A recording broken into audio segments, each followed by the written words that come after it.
Okay. Welcome back, everybody, to the MSc meeting. We're going to shoot to be on time to conclude this segment by 2 o'clock. We'll see how the discussion goes.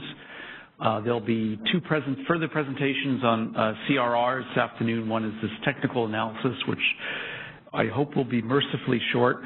And then Dr. Harvey will be speaking, has a presentation on some ideas that he has, which both apply to this immediate questions, but also the long run, how some other adjustments that might be made to the CRR system design. So this technical analysis will be very quick. Just wanted to explore at least my understanding of the SCE/DMM proposal and what it would take to have assurance that you could, if there was a CRR that you wanted to buy in that system, what you would need on the other side to match it, to guarantee absolutely that you would be able to find something, and then, well, in the best case, what's the fewest counterparties that you would need to have. So I'm not going to go through the gory proof or anything like that, but outline the basic assumptions that we have a number of buses and constraints, and we're modeling this as a linearized DC system.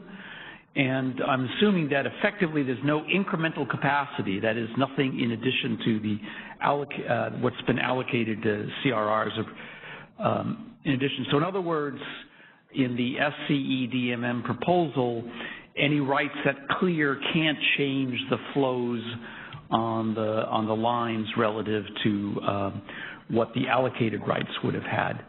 And I just, a mathematical detail, I define a CRR as it can be from multiple point to multiple point in general. So it's defined as a set of weights, basically the megawatt injections. So that's what those A's are. And the auction can result in 100% being allocated. That would be X equal to 1. And for technical reasons, I need to define something called an unrestricted CRR that can say, well, you can allocate anything between negative 100% to positive 100%. That is, you could sell a counterflow as well as the exact opposite direction as to what you've asked for. And that's needed for technical reasons. So the auction is just simply maximize the benefits of the awarded rights subject to the incremental flows on every monitored circuit or transmission component being 0. And that's a set of linear equations in the linearized DC world. And then for then for typical obligation CRRs, you can award anything between 0 and 100%, and then I need these non-negative CRRs for technical reasons that you could award 100% in the direction opposite to what you requested. So there are two basic results, and then one is a worst case. So if somebody goes in and says, well, I really want rights from these sets of buses or those sets of buses, how many other rights have to be offered into the auction to be assured that you'd be able to get that? And unfortunately, in the worst case, if the number of buses is n, you would have to have n minus 1, what's called linearly independent CRRs offered in that are large enough to cover yours in order to be assured. So if you have 100 buses, you would need 99 to be assured that you could definitely get that right. I won't say what the price is, but that it would be feasible. And those have to be unrestricted CRRs. If you restrict them and say, well, they can only be between 0 and 1, then that number doubles. You'd have to have basically 2 times the number of buses to be absolutely assured. The second theorem, though, is that just says that, well, you might be lucky. There might be somebody who offers exactly the opposite right that you want, and then you would match up and you'd be able to get it. So the minimum is one other, but in the worst case, to have this assurance, you'd have to have as many rights as buses.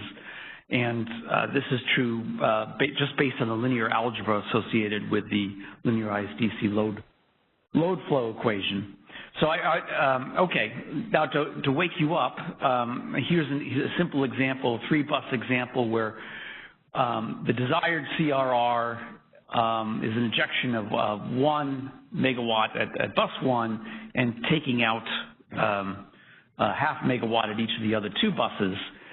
So to be assured that an arbitrary CRR1, if you didn't know ahead of time, to be assured that you would be able to provide that in the auction, you'd have to have 4 others, n-1 times 2, 3 times 2 others, basically, and this is, and they have to have a certain linear independence. So here's an example where, for example, somebody could offer in to sell an injection at 1 and a withdrawal at 2, and then one in the opposite direction, and then the other 2 would involve injections at 1 and withdrawals at, oh, they both say 2, sorry. It should say 3. I'll correct this in the version that's posted. And in this particular case, what would be awarded is half of the amount of rights 2 and 4, and that would enable you then to award this and keep the net flow 0 on the lines. Then in the case, if you're lucky, somebody might offer the exact opposite, enough of the exact opposite that you could get a match, in which case to produce a net flows of 0 on all the lines, you would accept 50% of this CRR6. And so what are the odds that somebody will offer exactly the opposite? Well, the fewer the nodes you have that you can buy and sell at, the more likely this is to be the case. Or you can imagine people negotiating outside and saying, somebody saying, I really need CRR1, negotiating bilaterally. But if you're negotiating bilaterally, why would you even offer into this auction that this matching auction that the ISO is offering? So there wouldn't really be any point to that. You would just make a deal between the party wanting this and the party willing to offer that. Just do it on the side. So I think the value of an auction that insists that none of the flows change on the lines is going to depend on how many of these buses that we'll have and how many people are willing to offer opposite positions, and will they span the range of possibilities that might come up. And I think that seems to me this is not a recipe for a transparent, liquid and deep markets that would definitely have some problems. And the last slide just has some technical details which we need to go through. So at this point, if anybody is left awake, we can see if there's any questions or discussion, and if not, we'll go to Scott's presentation.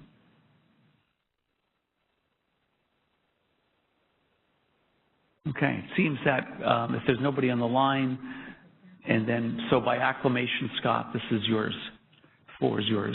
We'll change the presentation. Right. While Scott's setting up, I'll just close the loop and just make the observation, tying it back to the discussion right before lunch, that if some of those n-1 times 2 CRRs can't be created in the allocation process due to one restriction or another, then they just can't. They would be reliant upon a financial naked supply, and so it would not be feasible to transact a ISO-backed CRR if it didn't exist.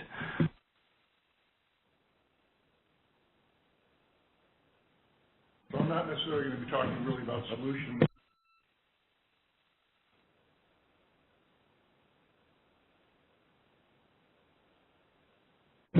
And we do have one question on the phone. Already? Maybe we ought to take it. Maybe it's for Ben.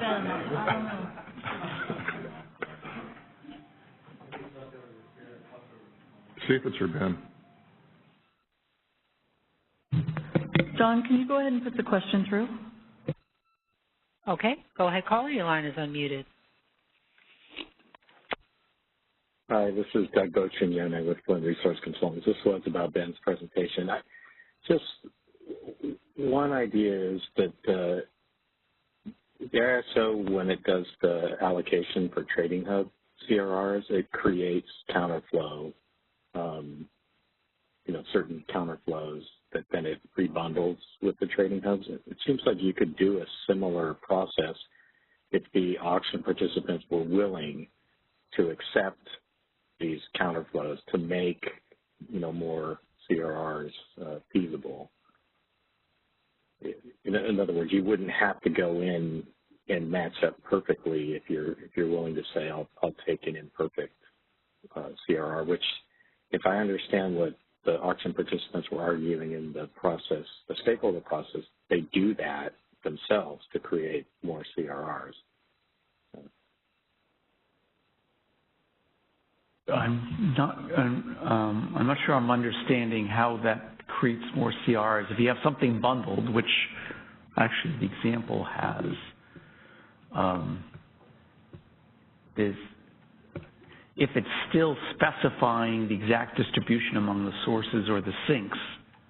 For example, sinking in a lap, you'd have weights on all the buses. If the weights are fixed, then there's still no flexibility, and you would still need all these other rights in there, as I showed in Theorem 1, to guarantee that you'd be able to match something that somebody else requests, unless somebody else wants exactly the same bundle, but in the opposite direction. So I might be missing something about the added flexibility that you're saying that would be added. Yeah. What I'm saying is, if you didn't have, someone who wanted to go from 1 to 2 and someone else from 2 to 1, if, then they instead wanted to go from, 3 to 1,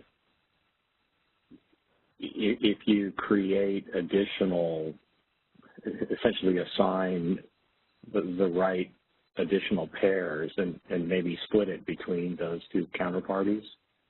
So they're not getting exactly what they want, but they're getting part of what they want plus part of what they didn't ask for, which is what if I understand it, I think that's what auction participants do today to create more CRRs that look clear. And it's also very, very similar to what the ISO does to make sure that Trading Hub CRRs are feasible. They'll create counterflow CRRs that they rebundle as part of the Trading Hub CRR. So let's see if I understand what the first part of that. So, for example, somebody wanted 1 to 2, and somebody else was willing to provide 3 to 1. That's some counterflow, but not perfect. That deal could be closed, and you could make all the incremental flow 0 if a right from 2 to 3, or in the opposite direction, I'm not sure which, was created and somehow split between them, such that in the end you get 0 flows in all the lines. So not everybody is buying or selling exactly what they want, but it might be close. Is that what you were saying?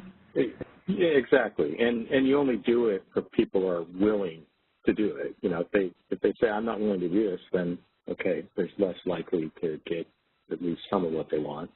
But if they're willing to do it, they increase the chance that happens. So imagine a smarter auction which might say, well, we don't have a match for your counterflow for your 2 to 1, but we have something that's close. Let me propose something and see if it's acceptable to you based on some sort of closest metric or something else. So I could imagine a smart thing like that. So perhaps that would be a modification of this. Exactly, and I think that's what the ISO already does to make sure that they can have more feasible Trading Hub CRRs. So there's already some logic by which they do that. Really? Okay. It's a post process that they use. Well, Jim's not here, but I understand that it's not exactly what you're talking about, but there is an instance in which a portion of a counterflow CRR is awarded to some people in the Trading Hub in order to make the trading hub itself whole, but only for where the counterparty didn't want as much. You award the whole quantity that makes the trading hub whole, and then you give that one counterparty a small piece of a counterflow back to make him, what he actually ends up getting out of it is exactly what he wanted, though. So that's why I don't think this is analogous to what you're talking about. No, actually, I'm not sure that that's right. I think what you get is you get a trading hub CRR, and you get counterflow CRRs. Right. If you want ADA trading hub, exactly what you want, and a little. You want 100 megawatts of ADA trading hub. What you get back is 120 megawatts ADA trading hub and 20 megawatts trading hub back to you. You got exactly what you wanted out of it. There's nothing else going on there in today's world. No. I don't think that's right. I think you get, an example I was thinking of, the trading hub to DLAP, and instead of just getting the mix, with the shift factors, the distribution factor weights, they unbundle it and then they rebundle it, but then it's not feasible. So then you get additional little pieces of CRRs. I don't know. It's just, I think it's very similar. Yeah, to Doug, I think there are many mysteries of the allocation process I would like to understand better myself. So we will follow up with Perry and try to see if there is some element there that could be helpful in this. Okay, thanks. Thank you. Okay, if there's nobody else on the lines, we'll go to Scott. Okay.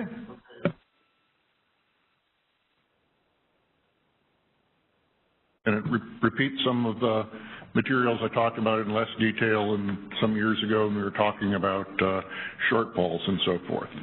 So I'm going to talk a little bit about the problem of CRR valuation of the CAISO, then the bulk of it is going to be working through an example in detail to explain how some of the way the auction is settled creates perhaps unintended consequences in terms of profitable strategies and the impact of that on pricing and how it could be consistent with some of the things that Guillermo found in his analysis, which I found interesting. And then I'll talk a little bit alternative designs, not necessarily as a proposal, but just to highlight how certain features of what we do now are significant.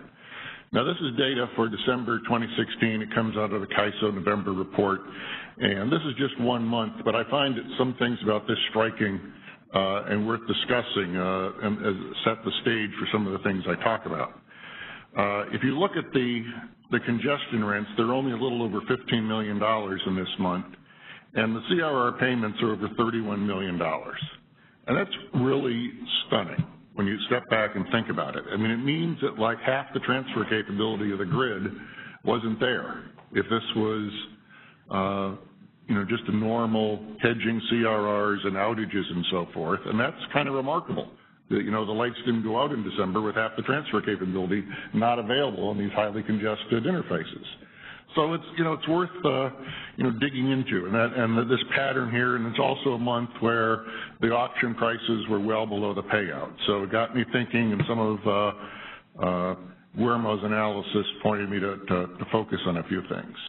Now, we've talked about auction revenue adequacy and auction valuation, and they're distinct metrics. They're not the same thing, but that doesn't mean they're completely unrelated.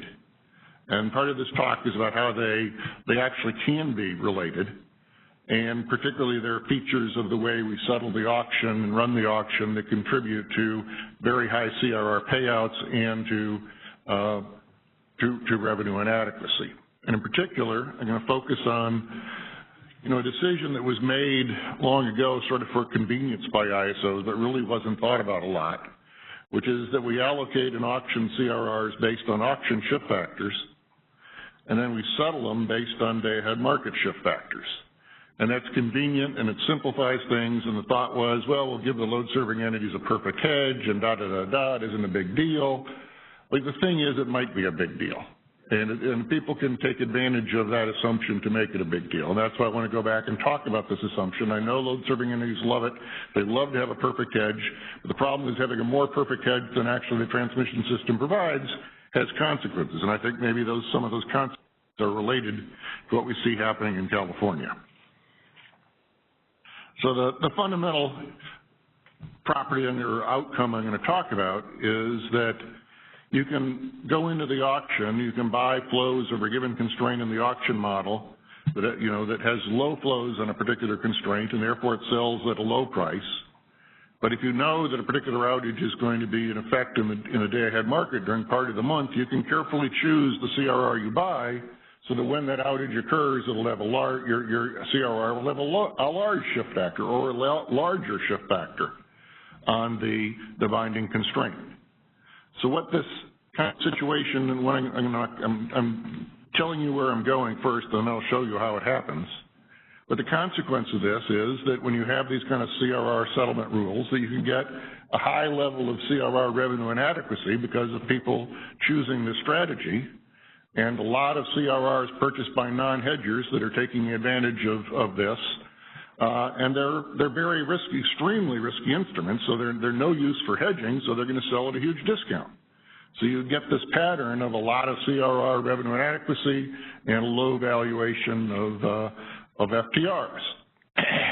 And the thing that's striking about this as I get into it, and I'll show you this in the example, is you can get an equilibrium in which you have competition between hedgers and the CRR traders, but it won't drive price convergence because of the asymmetry in the way the CRRs that the CRR traders are buying and the CRRs that the hedgers are buying. And effectively, the CRR traders are able to buy a CRR for $1 that pays them $2, while our hedgers are buying flows on the same constraint for $1.10 to get $1. So that you've got an asymmetry in the equilibrium that it doesn't drive convergence. And the second bullet down there is an important point. When I was talking about some of this at the Harvard Electricity Policy Group a couple of weeks ago, there was the suggestion that all you have to do is model the outage, and that takes care of the problem. And I'm not going to go through this in as much detail, but at the end I show that actually even if you model the outage, it doesn't solve the problem. It just enables a different strategy. You buy different CRRs, and it has the same kind of outcome. So just doing better modeling doesn't solve the problem. So that sort of tell you where I'm going to go, and now I'm going to go through an example, and it's hopefully simple enough that it will be not too hard to follow. And it just, you know, 3 parallel circuits here. 2 of them are really strong circuits, and then we've got a weak parallel circuit, A, C, D, E, B, and they all are flowing from generation at A to load at B. And then here's figure 2 here is the day-ahead market dispatch, and AB, the strongest line, is out in the binding contingency. So we got the flows over the AB line are at the limit, 800 megawatts. And then we have 200 megawatts going along on the weak parallel circuit. So we got 1,000 megawatts of flows. The price of $20 is over at A, and $40 at B. So a CRR from A to B is worth $20. Now here's the dispatch on the period of the month when we've got the line AC is out for maintenance. And we still have to protect against the AB contingency. So now instead of 80% of the power flowing over the AB1 line, we got 100% of the power has to flow over it. So the transfer capability of the grid has fallen to 800 megawatts.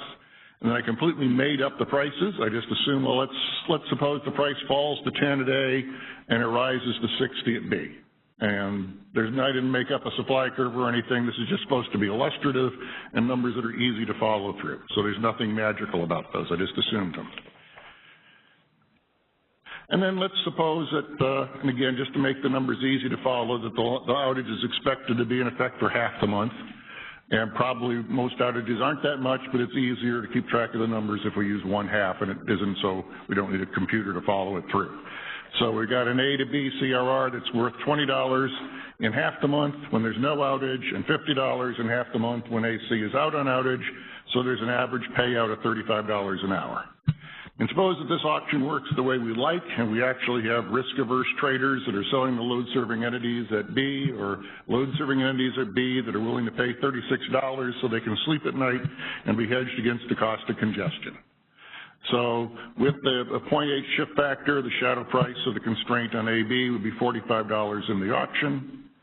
Now, when we have that outage during half the month, as I assumed, the ISO is going to be revenue inadequate on these CRRs. It's only going to collect overall $30,000 an hour in congestion rents, and it's going to be paying out $35,000. So it's going to be revenue inadequate. It actually, though, in this example where the people paid $36 for the CRRs, no one gets hurt because the ISO collected $36,000 in the auction. It only paid out $35,000, so even though we are revenue inadequate, we actually did fine for the other transmission ratepayers. So this is a nice, simple example. Now let's get into the part that concerns me, and the strategy of if you have that kind of auction design and settlement design. Suppose that what we do is we got entities that don't buy the A to B CRR, which is useful for hedging, but they buy the A to C CRR. That's the part of the line that's going to be taken out of service, and the flows of that, 80% of that CRR are going to flow over the line AC, and 20% is going to flow over the parallel path around AB. So if we had this assumed shadow price in the auction of $45 on the AB constraint, that means that CRR would sell for $9. So they'd be able to buy that CRR for $9 in the auction. Now, if we think about what's going to happen when we go into the day-ahead market, well, the shadow price of the AB is $25 when AC is in service, so a 0.2 shift factor on that will be worth $5. So this CRR that they paid $9 an hour for will be worth $5 an hour for when the line AC is in service. But then when AC is out of service, the shift factor is going to be 1 over the line AB. So the payout is going to be $50 in the day-ahead market. So they are going to collect $50 in half the hours of the month. So the overall payout is going to be $27.50 over the month as a whole. Now think about how this plays out in terms of the auction. We said the hedgers are going to pay $36 in the auction for a CRR with an expected payout of $35 from A to B. But if I strategically buy the A to C CRR, it would sell for $9 in the auction, given those same assumptions, the same prices that we're using for the hedgers, but the payout will be $27.50.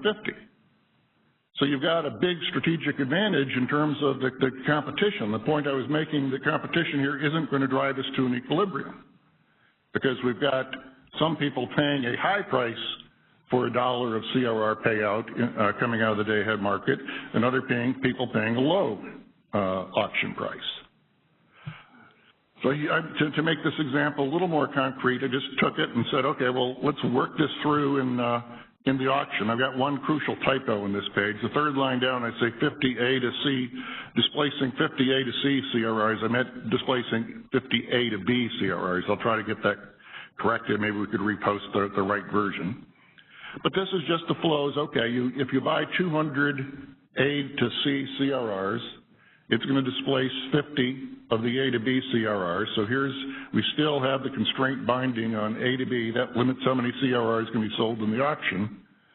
And somebody's bought 50 of these A to C CRRs. And I just made up the hypothetical that suppose the price goes up to $37. And of course, I didn't do a supply curve. I'm just trying to illustrate this. So this is suppose that some of those hedgers now are going to get outbid. 50 people that wanted 50 megawatts of A to B are getting outbid by the people that bought the A to C CRR, so the price goes up, and I pulled out of the air a price of $37 just for illustrative purposes. Now think about this example now. We put these pieces together. What happens in this equilibrium when we get the people buying the A to C CRRs? Well, based on my assumptions, I said, okay, the purchases of A to C CRRs drives up the price of A to B CRRs by $1 from 36 to 37, and total auction revenues rise from 36,000 to 37,000. So total revenues went up. But the striking thing is that the payout to the CRR holders went from 35,000 to 38,750. But the congestion rent collections are still 30,000. So that taking advantage of this pricing rule and bidding, for certain CRRs has the effect of There are large profits being earned, because remember, they only paid $9 and they got paid $27.50. But in addition, it increases the revenue inadequacy in the auction, because what you're doing is basically buying more CRRs that create more revenue inadequacy, because they're not really feasible. And that's kind of what we observed. So we observed simultaneously the buying these non-hedging CRRs caused auction revenues to rise a little bit, the price of the AB CRR to rise, and CRR revenue inadequacy to rise, and CRR payouts to rise above auction revenues, which are kind of the things that we see in the CAISO auction and concern us.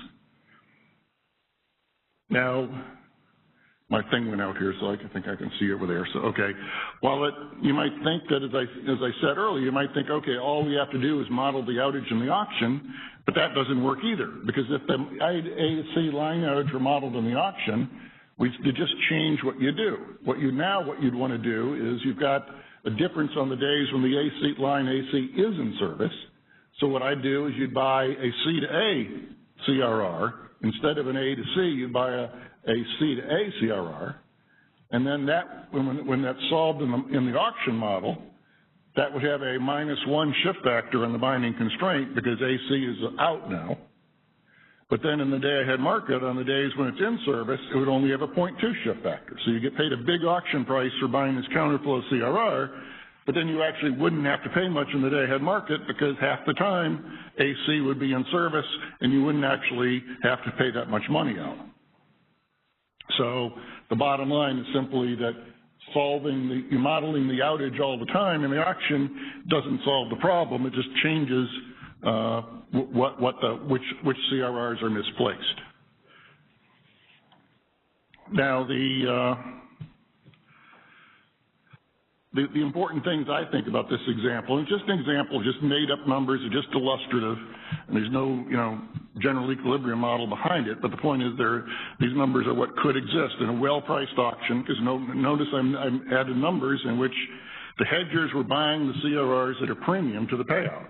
So that's the way we want an auction to work, and we still end up with this outcome in which overall we've got significant CRR revenue inadequacy beyond that which we really should be having, and we've got CRRs being bought at a large discount to the payout, certain other CRRs. And it's driven by the difference between the auction pricing and the settlement. Now, in this example, and I'm not saying that this change in the settlement rule changes every problem in the universe or everything about CRR shortfalls, but in this example, if you just go back and settle the CRRs based on the auction shift factors instead of the day-ahead market shift factors, the congestion revenue, the revenue and extra revenue inadequacy goes away. All the revenue inadequacy goes away, in fact, and it's unprofitable to buy the A to C CRR, because it doesn't generate the high payouts. So the incentive to do this disappears.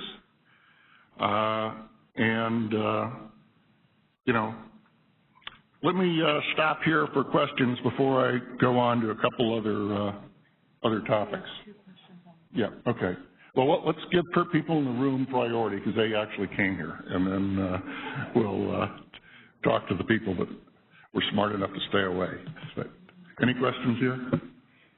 Yeah. Weather from SC. Just try to clarify that what you said. If you adopt this, there will be no CR revenue adequacy. When I think about this, if you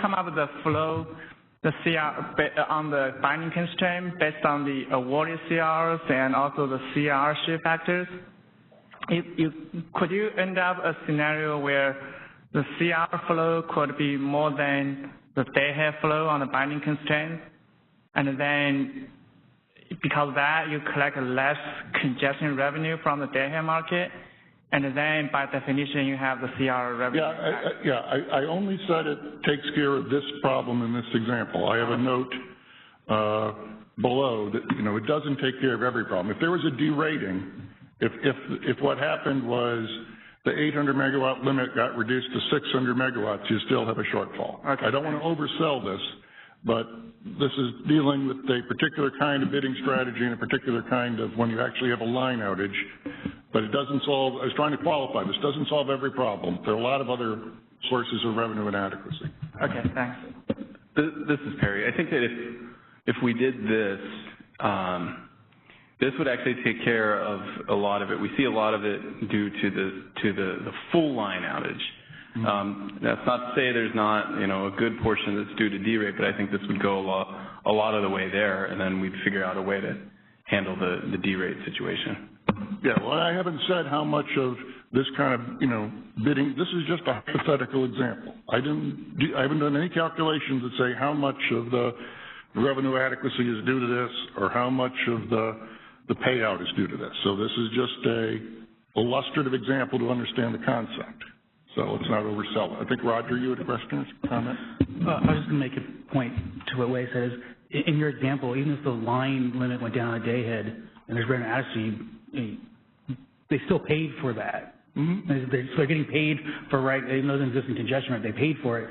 So that auction revenue, the ratepayers are still fine, even though there's technically revenue adequacy, there's still no problem in that example. Right, but I just didn't want to oversell the eliminating the revenue inadequacy. Yeah. Scott, are there other ISOs that use the auction shift factor for settlement, or is this Not a exactly, novel idea? There's one example. I'm going to go through another a related topic in a minute. And there's one ISO that uses this concept in a slightly different context.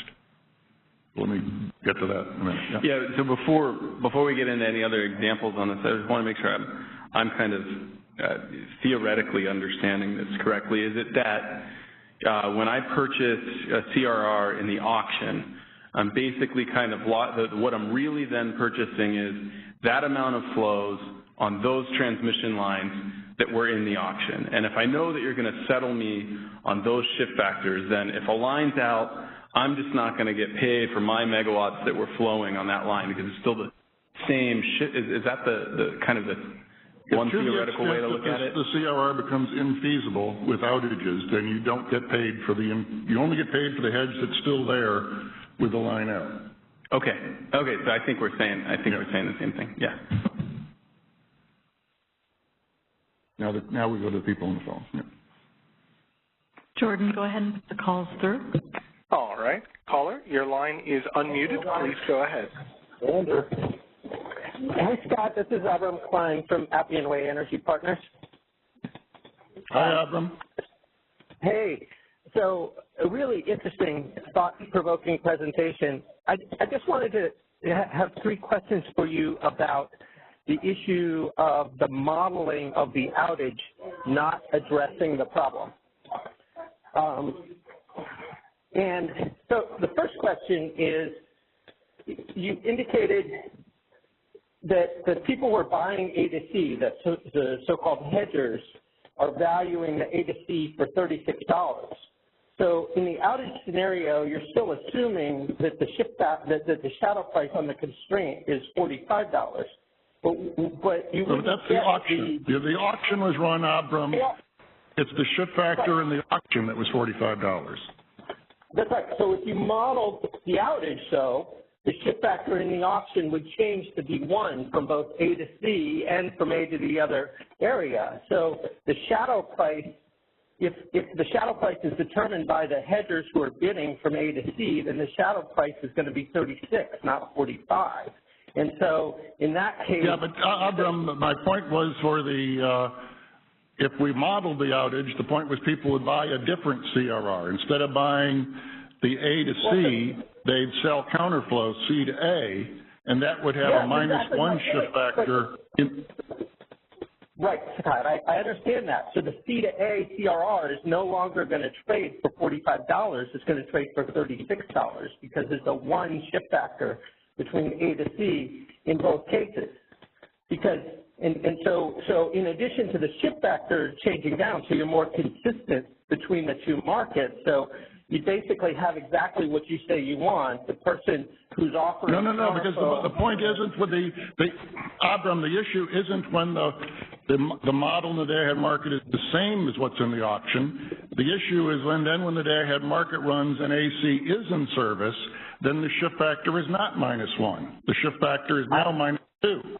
So I understand that, but you're still going to get the valuation of that constraint. You're assuming that they're able to make money, but in fact, what that C to A offer is doing is, one, it's going to be more competitive market than what your example is assuming, and so the C to A is offering counterflow to the people who want to buy A to C, increasing the quantity available to the hedgers, regardless of whether they're treating it as a risky instrument. There's no arbitrage there really going on. It's just a valuation by somebody who wants to short constraint and take the risk of it versus the people who want to buy that constraint, who obviously face, the concerns about hedging that sometimes it's going to be worth 50 and sometimes it's going to be worth 10. And that happens all the time.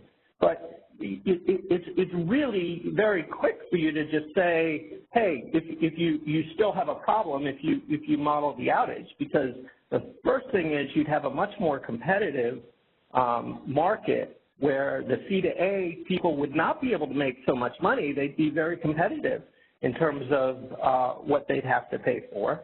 And second, they'd be offering counterflow. And the third thing is, I assume you agree that there's no revenue inadequacy at all if you model the outage.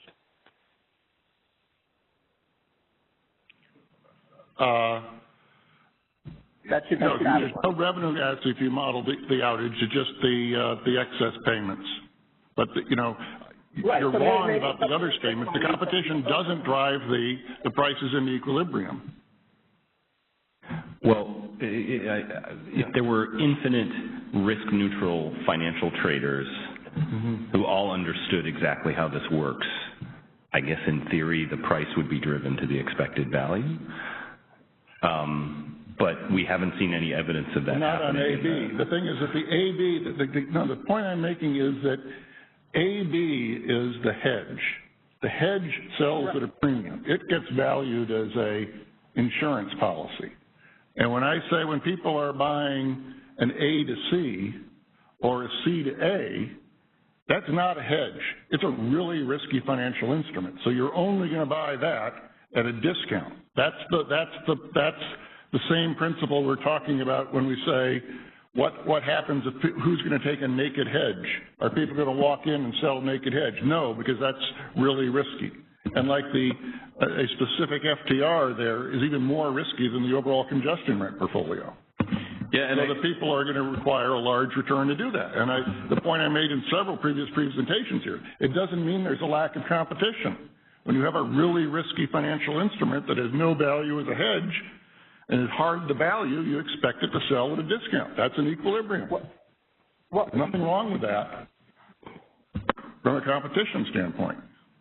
I think on that last point too is the models will be different. Abram, your last point was, your models will be the same or will be that way for, the entire month. This point is, no, it won't be. There's going to be maybe perhaps 6 hours a month that it's not exactly the same. And those very well might be the 6 hours that run up all of the deficiency. Yeah, I think in some of Guillermo's analysis he's done, we see that the big differences are in a small number of hours. Did you have some other comments, Abram? Well, I guess my point would be, and I'll let other people go, but I don't think you can just assume that just because the model doesn't match exactly all the time, we can't get this approximately right and get it right a lot more. I think this is a classic example that you have here, Scott, where the very clear right answer is to model the outage because you would get a much more competitive price between A to C, C to A, and A to B being consistent. You would have counterflow being offered so that even though there's less, you modeled the outage so there's less transfer capability from A to B, but the C to A party is actually offering some additional counterparty. And if you model the outage, you don't have revenue inadequacy. So it's just, I think, too easy to just assume that, well, if we can never get these models right all the time, that we shouldn't do it, because, you know, most of the time the shift factors aren't necessarily changing so much, and maybe there's derates or things like that. And most of the times in a lot of the markets that we participate in, the constraints that you see in the auction are actually much better matching the constraints you see in the actual market. So, you know, my takeaway from this example is that you should be modeling the outage here. Fine, that's not my takeaway. So let's, I think there's another question on the phone. Okay. I guess I'm in your mode now. The number of questions doesn't diminish, Perry. And to our next caller, please go ahead. Your line is unmuted. Yeah, this is Eduardo Gil from Calpine Energy Solutions, and it's just trying to clarify the example a little bit on my side. Did you take into account if you actually displaced more than, like, you know, because you're assuming here 200 megawatts from A to C, could it be like 500 megawatts A to C, so instead of A to B binding, you would have A to C binding? That's what I'm trying to say. Like, yep. I mean, you can, yeah, I mean, at some point you can have the CRR traders displacing all the hedgers from the market, but I mean, that's sort of an extreme equilibrium. But you're right, yeah. But still, that goes to my point that when that's the case, that's an extremely risky financial instrument that has no value as a hedge, so I'd expect it to sell at a large discount to the expected payout. I see. It's just like the only one comment I would make. It's a very interesting example, but the inputs in all these examples, they are like stochastic, right? They're not deterministic. So that's what makes this. These are just illustrative. Remember, I tried to qualify this in the beginning. Well, gotcha. Yeah. Okay. Well, it's just that I feel like many moving parts on the input side, but fine. I just want everybody to understand this and, you know, how significant these are. I've tried to say, I am not saying how significant this is. I'm just saying this has some properties that are consistent with what we see in the ISO auctions. So we all know how to think about it. And I was trying to also not be too strong on what the example is. But now I'm going to go ahead a little bit and just point out a couple other things. You know, one of the things that struck me from Guillermo's report and some of the numbers he compiled is that the proportion of the CRR payout going to the allocated CRRs was only 54.6% over that period January 15 to May 2017. And I think that's remarkable that we're allocating the transmission system and yet so much of the payout is going to CRRs that aren't being allocated. And you think that the most valued hedges are going in the allocation process. So, you know, this might be because a lot of the payout is going to, and I say might be, it hasn't been, it's something to look into and understand and assess, but it is part of our problem that a lot of the payout is going to CRRs of the CA type or the AC type that aren't really hedges and are designed to have very different shift factors during the outage, so we got magnified payouts that don't reflect the real cost of the outage, but they blow up the total CRR payout. So the CRR payout gets high. When the CRR payout goes high, the overall proportion going to the allocated CRRs goes down and looks relatively unusually, surprisingly small. So that is consistent with the kind of things I've talked about here being part of what's going on, but it doesn't say that they are. But at the bottom, I just said it's consistent with CRRs being purchased to take advantage of this kind of situation. So this stunning level of revenue adequacy that I talked about for December, 2016, which struck me, where basically, congestion rents were half the payout, is sort of consistent with this kind of bidding strategy going on in the auction.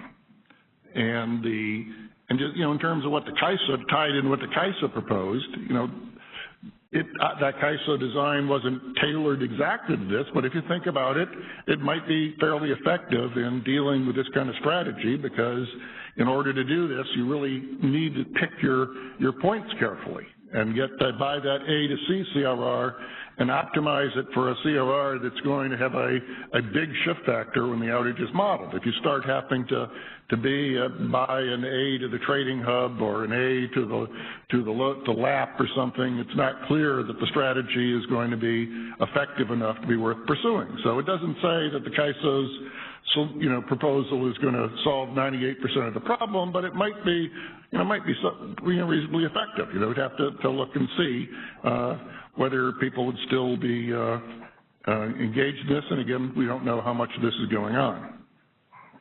Now I'm going to get to the question that you raised about other places. There's another topic, again, that's related to this I talked about a few years ago. And I'm not going to go into the same detail, but I'm going to just point out that it's a similar factor. That another compromise made in the designs is that we use one set of load distribution factors for laps and C-laps and so forth in the auction, and use another set in the day-ahead market. And that has the potential to create revenue inadequacy, and if it's systematic, people can take advantage of it. And, if it's just random and balances out over the year, it won't create revenue inadequacy. You'll make more money one day and less money the next, and they'll sort of cancel out. Some years ago I did some very detailed analysis for the MISO on this when they were trying to, reduce their revenue inadequacy. And they found that there were areas where there was a systematic relationship, because it isn't just what's the average load distribution factors over the year, it's what's the load distribution factors in the hours in which the constraints are binding and which which it matters. And we found that actually that wasn't the same, and they changed their policy, how they set up their zonal distribution factors to reduce the revenue inadequacy. And if it's predictable, you can also think of people perhaps choosing strategies of buying combinations of point-to-point and point-to-lap and lap-to-C-lap CRRs that have the property that when you take all those flows into account in the auction, they sort of net to zero on the binding constraint. And you can actually, if you get the auction model, you can design them to do that. And then when you get to the day-ahead market and certain constraints are binding, those constraints are binding on days where there's more load in this part of the zone or in that part of the zone, and there's a shadow price and you gush money because now the flows don't net to zero because you've got a different set of load distribution factors. So that is, a possible strategy. Now, there is, and to go to the question Jim asked, there is an ISO that takes account of this. And PJM has historically uses the same auction load distribution factors to settle the load zones in the day-ahead market that they do in the auction. So it means that it's not a perfect hedge for the congestion of the day-ahead market, but it's exactly the hedge you bought in the auction. So that's, the one example I'm aware of where this sort of thing has been done for a lot of years. And I don't know, as far as these load zone differences, I don't know. I haven't done any analysis to know whether they're predictable differences and whether this is contributing to anything, but it's another thing to think about. And again, it's not clear that the CAISO's proposals would completely eliminate this kind of strategy, but they might be somewhat effective or might be a lot effective. It's just hard to know. If you constrain people from choosing which CRRs they chose, and again, I think of it from the standpoint of imposing restrictions that limit people who are pursuing these kind of strategies as opposed to people who are trying to hedge and buying the CRR from A to B, and I'd like those people to still be able to participate in the auction if we can restrict limit the amount of excess payout due to other strategies. So that's another stopping point. I'm going to go on a little bit, but are there any, should we stop and take questions in the room and then? Yeah. Hey, this is Perry. So, digging into this just a little bit, so you would, in order to do something like this, you would have to have the CRR market shift factors essentially to every potential constraint that could end up binding in the day ahead, right? Yeah, and you'll get it. Let's talk about possibly settling it this way in a minute, because I'm going to talk about that. Okay, yeah, I was trying to. Let's talk about this hypothetical problems right now. Okay. On the phone? Okay, Jordan, go ahead and put the question through. All right, caller, your line is unmuted. Please go ahead. Hey, Scott, it's Abram again. I decided for my next question to go to the back of the queue, but I guess there's nobody else with a question. So I've moved on from the issue with the example, but I do have a question. One thing you said was that you might have eliminated some of the revenue inadequacy with California's proposal to eliminate some of the gen-to-gen associated with the December 2016 event. Can you describe what happened there, or what that was about in terms of why there was such a level of remarkable revenue inadequacy? I said may. I'm just saying that imposing this kind of restriction might prevent people from being able to buy the kind of CRRs in my hypothetical that magnified the CRR payout, and haven't done the kind of analysis, at least I'm not aware of the CAISO doing the kind of analysis that would look at, do we see this pattern of people buying CRRs that look like they're tailored to a line that they knew was going to be out? What happened in December? This is a... Yeah, so this is Harry. I don't know the exact.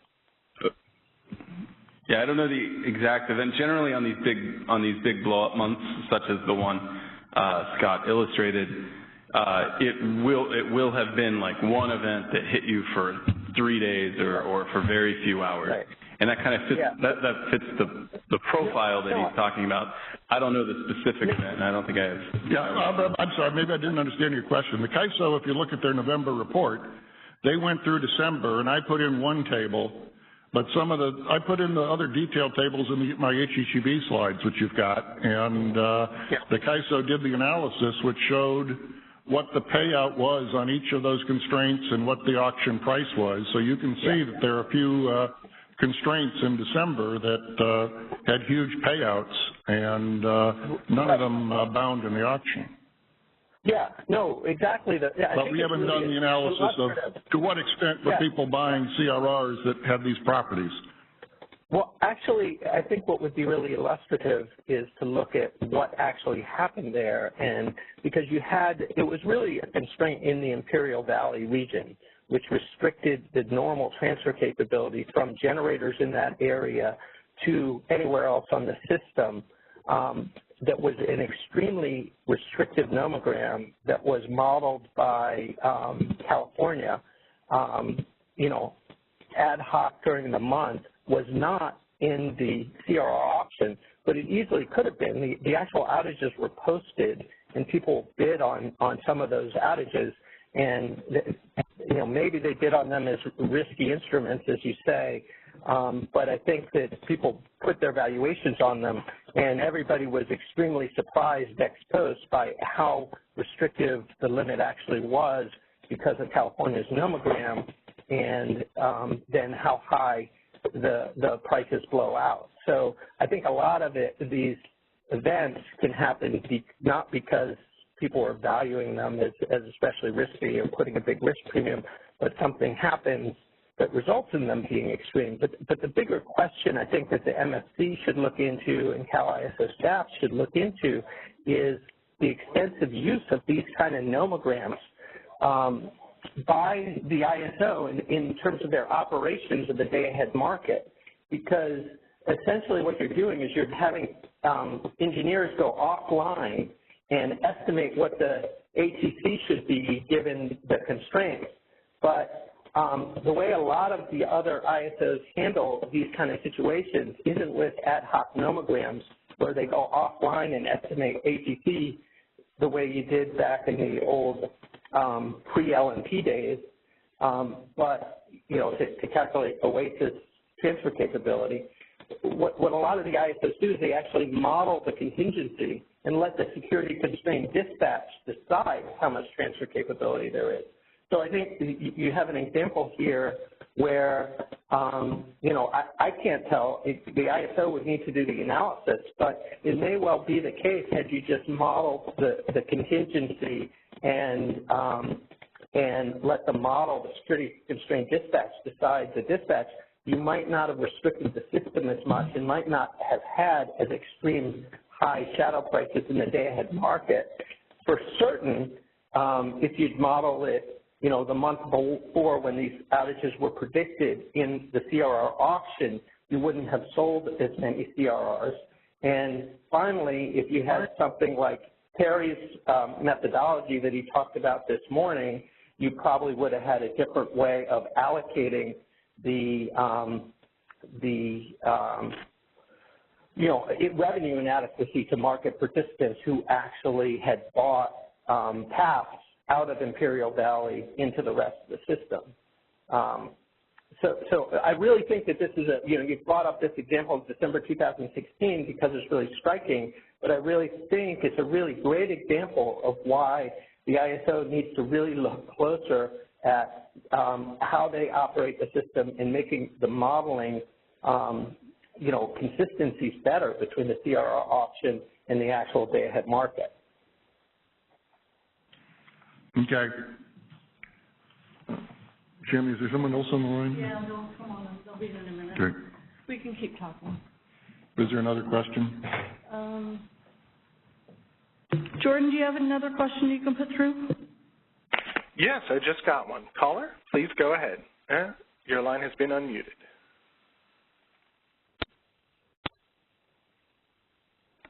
I apologize. It appears that I don't. Just a moment. Actually, the call dropped off. Apologies for the confusion there. No questions at this moment. Okay. Oh. Well, imagine a slide. I have a brilliant picture up there. So let me, I was now going to talk about the idea of the settlement issue, and it's just a thought that, and it isn't necessarily the way you'd want to go, but maybe some element of it would be the way you'd want to, you might want to go. But the thought was that,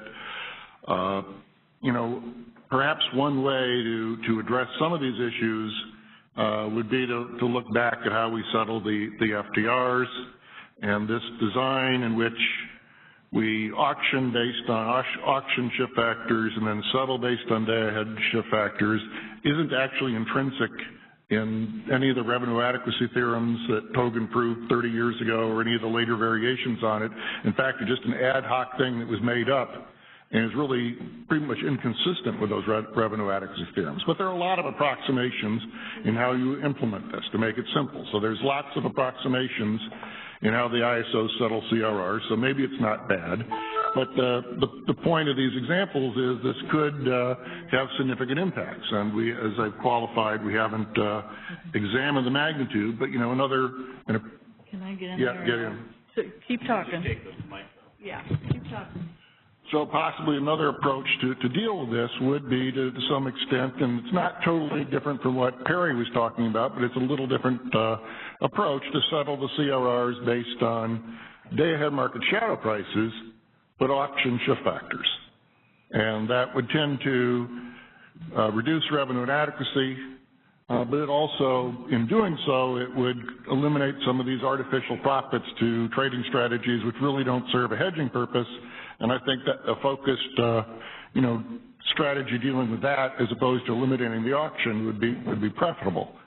But we don't, as I said, the qualifier, we haven't done the analysis to know exactly how important some of these kinds of strategies are. Now, to skip ahead to Perry's question about how complicated would this be to do, it is more complicated to settle the auction this way because you'd have to settle the day-ahead market this way because you'd have to calculate the auction shift factors for every constraint that was in the day-ahead market.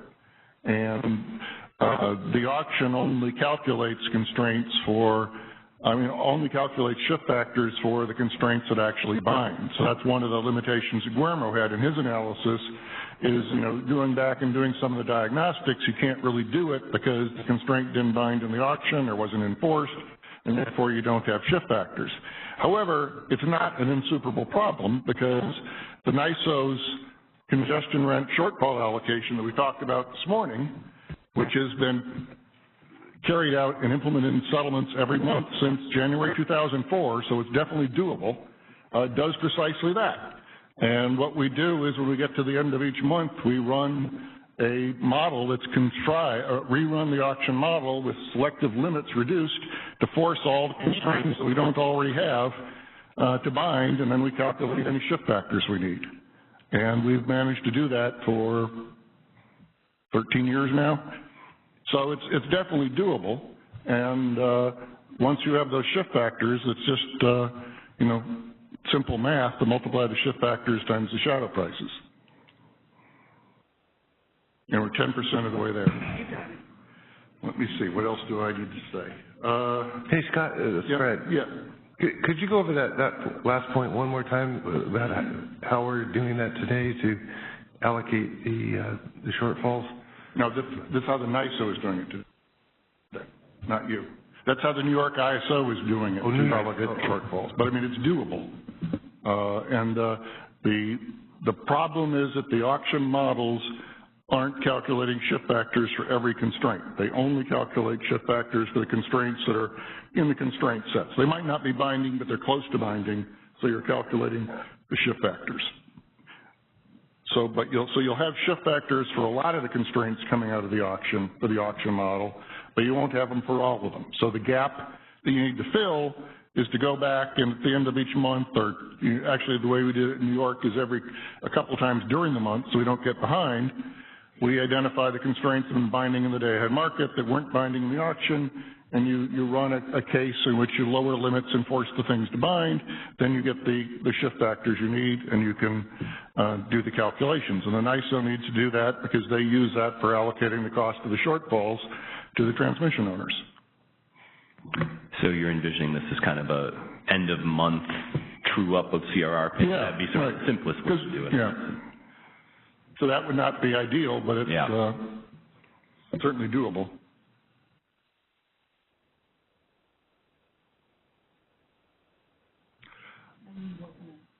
Okay, we got somebody move it up to where we are. Oh, doesn't look like it's moving. Okay. So the last slide, which you're not looking at, points out a couple of things. One is that the negative of this is that it isn't a perfect hedge. So that the load-serving entities don't have a perfect hedge for their now it works. Oh. So load-serving entities, the CRR will not provide a perfect hedge to the load-serving entities for their congestion, but it will provide them with a hedge that's just as good as a transmission system. To the extent they're unhedged, it's because the transmission system wasn't there, and it'll be more accurate than what we got today because now these shortfalls probably greatly exceed the actual shortfall associated with flows in the day-ahead market because we got a bunch of artificial shortfall. So there would be a negative for load-serving entities, but it's sort of a truth. That's all the hedge the transmission system provided you. The other negative, which I brought up before, because PG&E a few years ago brought up some ideas that were sort of like this, and one of the concerns I had with it at that time is that it is in this situation where when a transmission owner is scheduling an outage, they know that Jim's got the FTRs that are going to be affected, and if they schedule in this month, Jim's going to take the hit or someone's going to take the hit, and if they, it's sort of a very personal impact. And I have some reservations about how that would work, and but that's for people to think about. But that's one of the reservations I have, that when we sort of socialize it, it's more not a direct impact of when a PO makes a decision to extend an outage a day. It doesn't adversely impact Scott directly. It sort of gets spread across the ISO, which has its good aspects. But here we see there may be some bad aspects as well because people can buy TCCs or CRRs and that take advantage of that. So why don't we stop again? And I think Shammy's left us, so we'll have to, people in the room will have to ask all the questions with people on the phone. Operators, are there anybody queued up who would like to ask a question? No, there are no questions. Actually, we did just get a question on the line here. We'll go to that caller now. Please go ahead. Your line's been unmuted.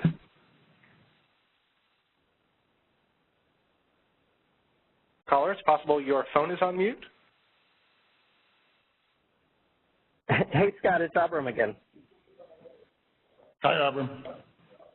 Hey, I guess nobody else has questions, so I'll be kind of quick. But on this point, one of the things it says is that how would loop flows play into this? Because I understand what you're saying about topology changes and loads, but why would loop flows have an impact on what somebody's CRRs were worth? Actually, there's a slide here that no one in the room can see, and actually it got garbled. It shouldn't say that this would address loop flows. This change will not address loop flows. It won't address deratings, and there was one other thing it won't address. It's just really where you actually have a line outage that causes a change in configuration. Got it. And that's what I'm really focused on here. And the load distribution factors. Yeah. Yep. Okay. No, that was my clarifying question.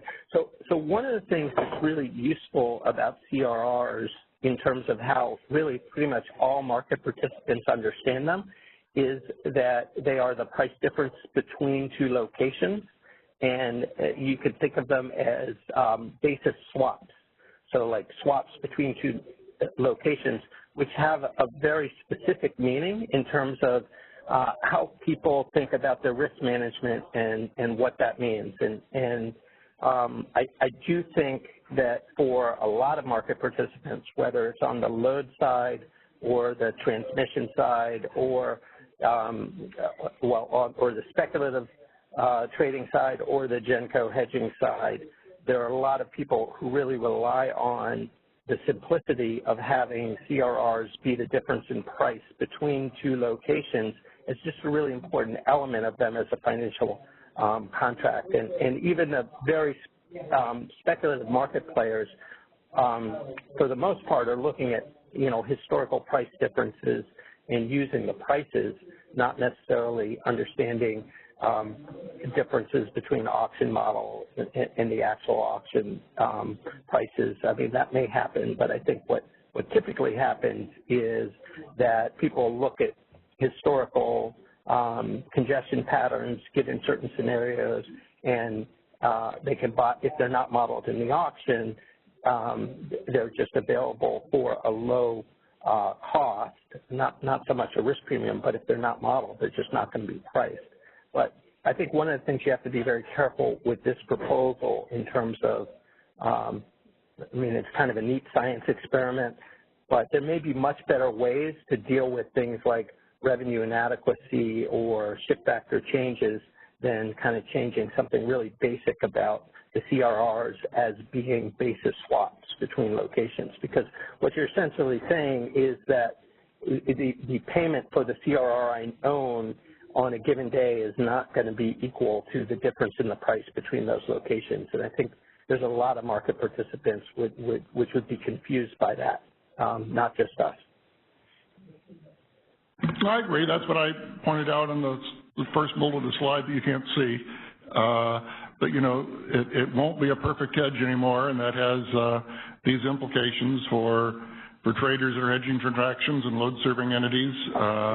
So I see that and, as a consideration. But on the other hand, we also, when you were talking earlier, we said the ISO is the natural counterparty on the other side because it actually has these congestion rents to provide the hedge. But when we provide a more perfect hedge than the grid, then we're no longer the perfect counterparty. So just something to think about. And I think that's I'll add that. Can I just make one quick point? I think that it's not just that it's not a perfect hedge, because in Perry's example this morning of how to deal with revenue inadequacy, that's also for the people who are getting the scalpel clawback. They're also not perfectly hedged.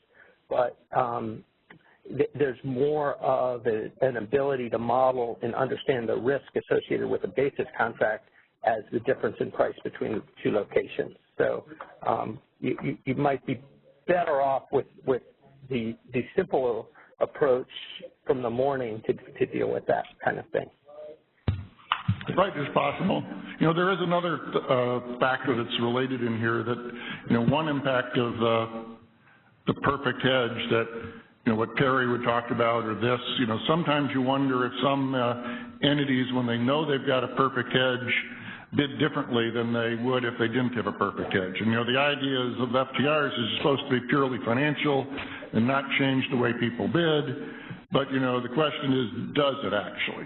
Does the knowledge that you're going to be completely insulated from congestion, even when there's a derate, cause people to bid more extremely, you know, more extremely negative to force the transaction through or to self-schedule on the ties or something so that it sort of maybe contributes to revenue inadequacy by blowing up the shadow prices?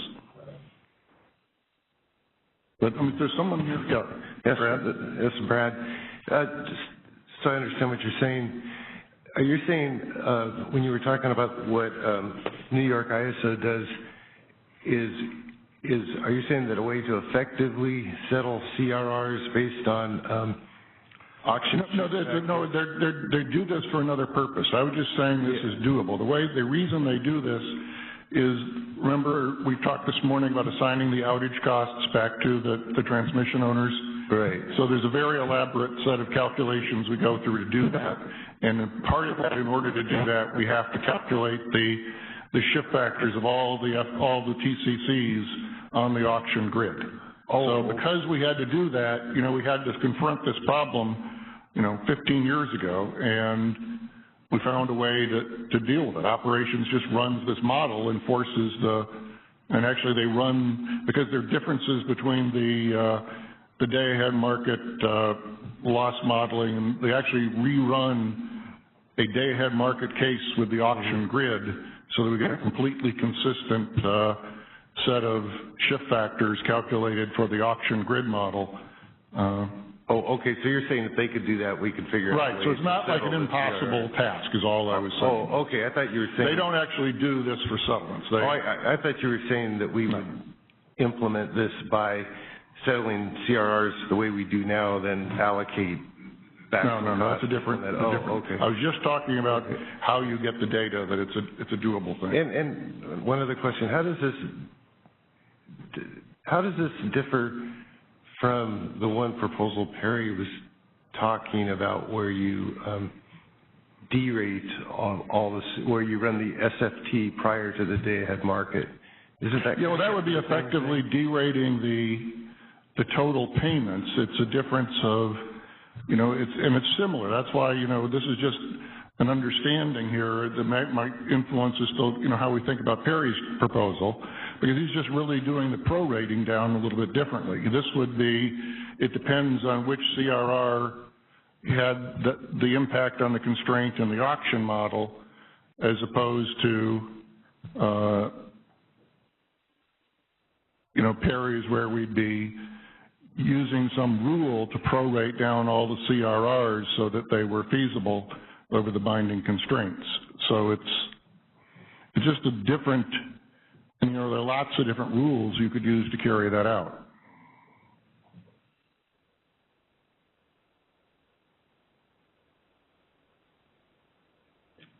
So we still need to take 5 minutes to review? No, we're doing that in this other room while we're talking. So are there any questions, or are we? Since we're waiting for the equipment anyways, I was going to make I think this point was already made, but there are several proposals we've heard today that would all eliminate the perfect hedge. And so in different ways. And yes, there's that issue of the trade-off between devaluing the instrument itself versus helping with the revenue inadequacy. The other thing is the point about a lot of stakeholders using historical nodal prices as the basis for valuing them is a useful one in the context of, you know, the debate over releasing network models for the auction. where if you're using historical nodal prices, you don't need to know the details of the constraints you're throwing into the auction. And, you know, that was a proposal that was withdrawn, but that sort of was a point that was one of the reasons why we had, I guess, less problems with that proposal than a lot of stakeholders did.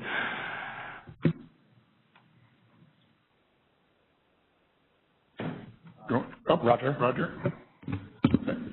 This is a long presentation. I was wondering if I could recap. Basically what you're saying is the auctions are a very specific product, and currently it's being settled as a different product in the day-ahead market, and you're saying maybe we should consider settling on the product they actually purchased in the auction? Is that what you're saying?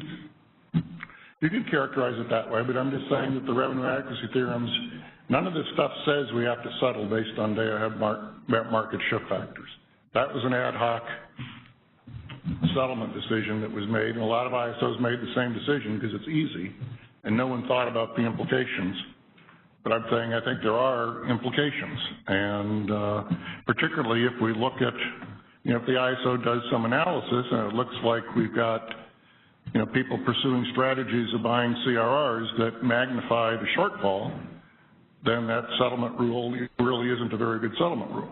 If it's just people buying the same old things, then you could say, okay, it doesn't make much difference, but I'm trying to explain why maybe it does make a difference, that it actually isn't just a simple way to settle it and provides people the perfect hedge. Maybe it actually contributes to some of the things we see because it induces people to buy CRRs that really don't have value as hedges. I'm focused on the magnification impact. I don't think it's exactly the same thing you're buying in the auction either, though, because there may be new constraints in the day-ahead market that aren't in the auction. So, you know, you're sort of you're still taking a hybrid of both. Yeah.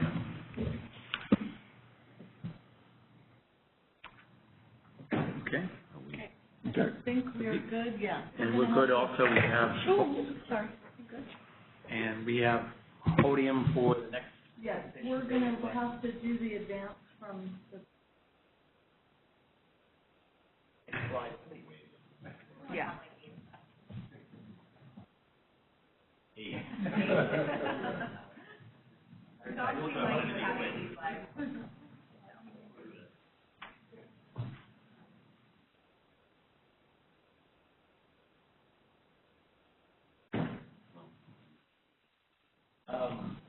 What I don't know is whether we see them from the podium. We just see them on the web. Yeah, it looks like they're.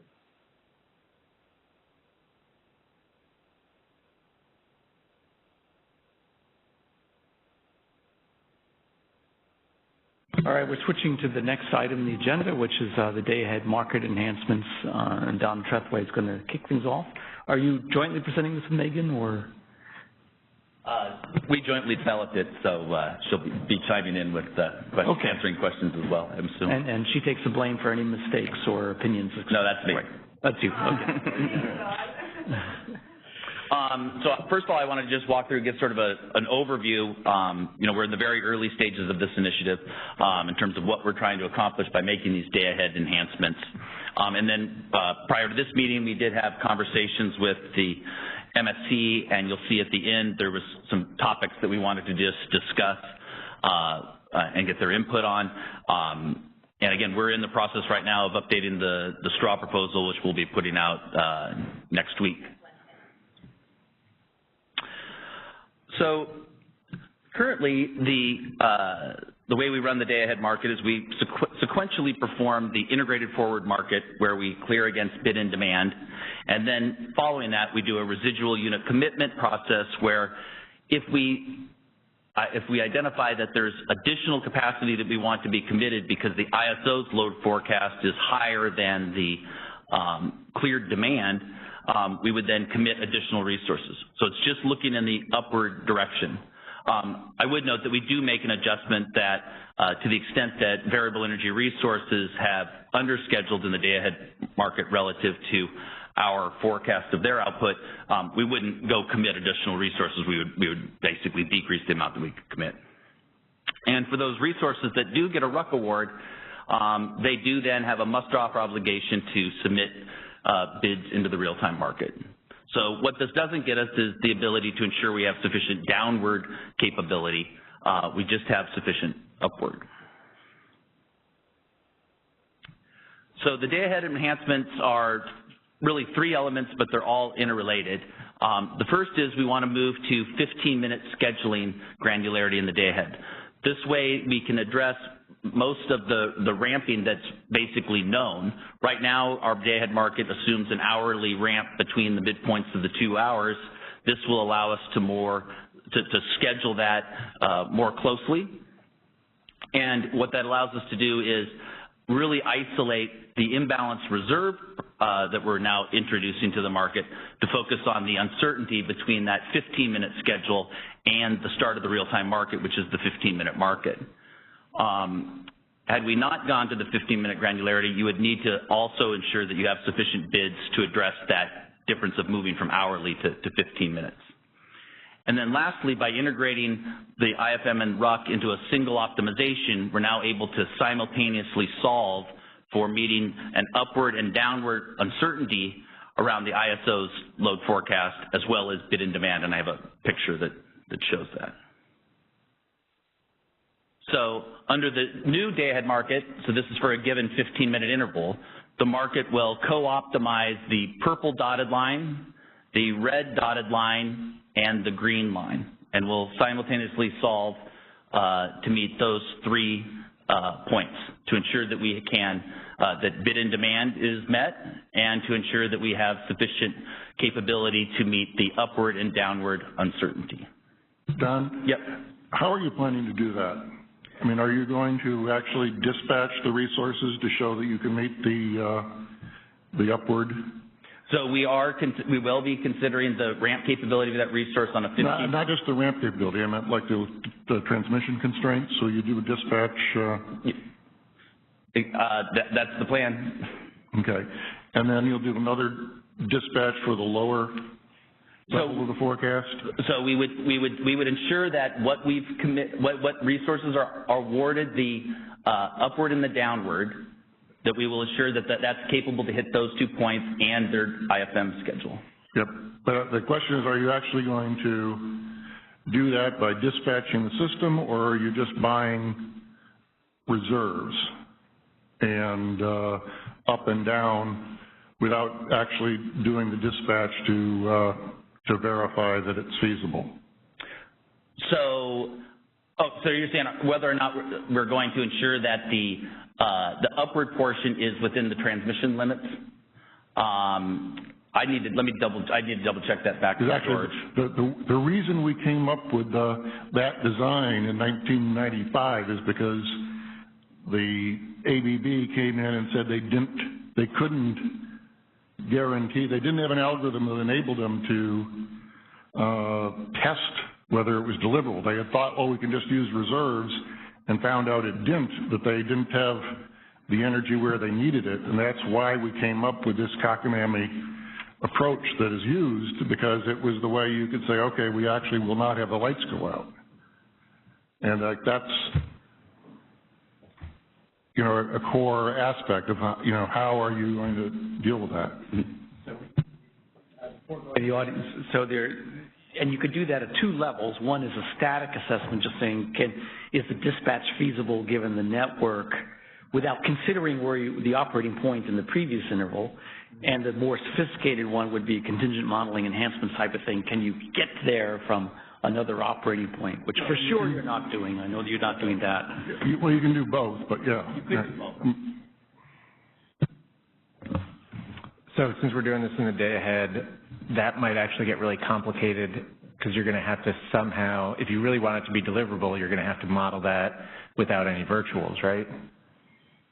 Because otherwise you're just going to buy virtuals on wherever you need to DEC or INC in order to ensure deliverability. That's the upward. The upward is presumably a load forecast, fetching resources. Right. Yeah, only physical resources can meet the purple and the red lines.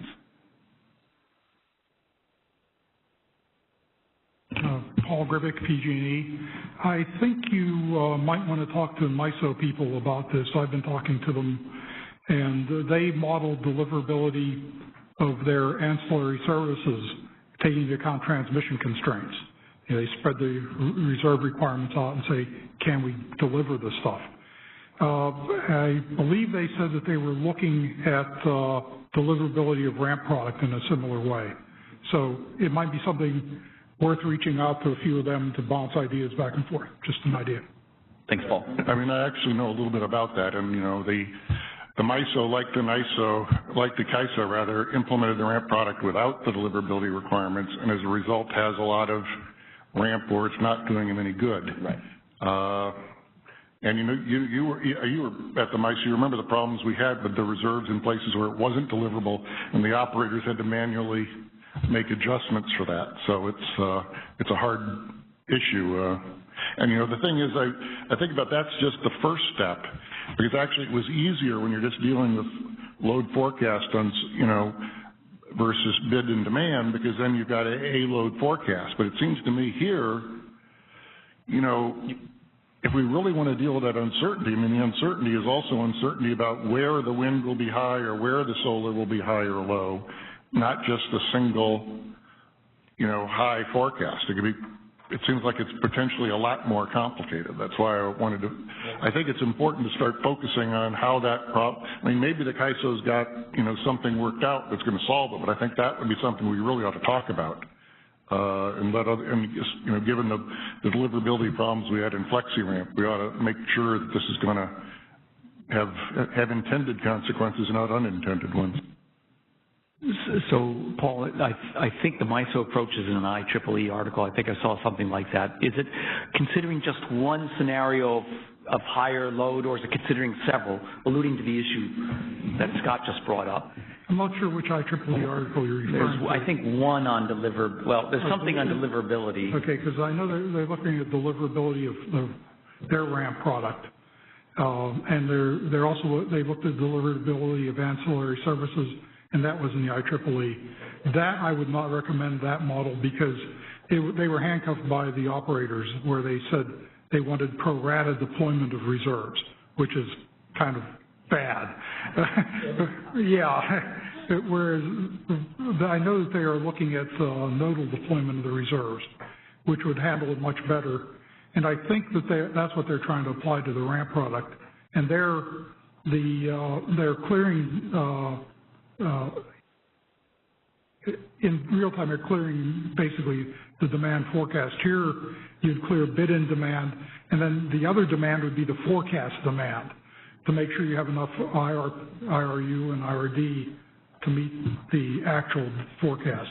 So I'm just saying it might be worthwhile talking to them, because I'm sure they've thought about some of this stuff, and who knows, you may give them some ideas they haven't thought about. I think it could be a good synergy. There is a granularity aspect to this, at least by, ultimately in the EIM, of course, by balancing area. But within California, there's also going to be local areas. Well, so within California, we would anticipate that we would, to sort of address the deliverability issue, that you would spread some of it out by sub-region, which, as a way to try to address that. I just want to say, be careful with that, because this is where I was talking to them. They ran into some problems where they were spreading the requirements out by sub-regions, and they were causing price spikes because they had to spread it out a couple of days in advance. And their spreading was inaccurate, and it was causing shortages and causing price spikes. So they're trying to avoid just saying reserve zones. They're trying to say it's the whole area and look at the transmission capability. So they're not saying, I need X megawatts in this small zone. They're saying, I need to be able to get X megawatts into this zone, but I can come from anywhere as long as I have transmission. So harder problem to solve, but avoids price spikes. So are the zones now for ancillary services allow you to either provide it locally or consider transmission capability into the ancillary service zone, right?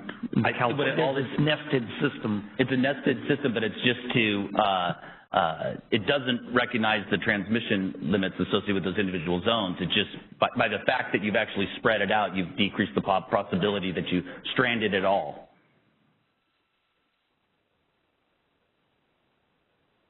And we have discussed internally the deliverability on this, and in terms of does it push you to trying to do, resource-specific AS type items. Okay, so that's a single 15-minute interval, and then when we now look at it over an hour, you'll have that same, what I would consider sort of an envelope or bounds that shape around that you ensure that you basically cleared sufficient resources so you can meet, rather than a single point or a single line in the bid and demand, that you can now meet a range of possibilities across with 15-minute granularity. Now moving on to the imbalance reserve, I just want to highlight some of the key features of it. We do believe that this should be a biddable product from a capacity standpoint. So, if you look at the flexible ramping product, we don't allow real-time bids on it, and we don't need to have a quantity because the quantity is basically determined based upon the amount of ramp capability you have. So the imbalance reserve is similar in that sense, in that we will be enforcing the resource-specific ramp capabilities on it. So we don't need to have a megawatt quantity per se bid because we can get that naturally from the resource characteristics. But we will allow a bid price in the day ahead, recognizing that there may be costs that you incur to make that bid range available in the real-time market. And so if you're awarded the awarded the imbalance reserve product, you will then have a must-offer obligation into real-time. And then if you don't, then you would not have a must-offer obligation into real-time. And this is even if you're a resource adequacy resource. Yeah, Mike. Just on the subject of the awards being 15-minute ramp feasible, are they, when you say that, like, could you go back to the I think it was the previous slide with the 4. So the awards for interval 2, are they 15-minute ramp feasible from the dispatch in interval 2 or from the dispatch in interval 1? From 1 to reach 2. Okay. Similar to what we do with the FRP. So what this results in is I tried to highlight here, what does the day-ahead market and how does it map up with the real-time market? So basically, we now have a day-ahead market where we simultaneously solve for bid and demand, the ISO's load forecast in terms of, by default, in that it's the upward and downward imbalance reserves. We'll buy our contingency reserves, our regulation, and our corrective capacity. And then when we roll into real-time, those imbalance reserves can be used for any of the real-time market products. So it could be used for imbalance energy, it could be used for additional ancillary services, or regulation. It could those bids could now be used for corrective capacity if there's any changes, as well as the flexible ramping uncertainty awards, as well as any forecasted movement. So, what those energy bids come in and can be fully used for all of the various products.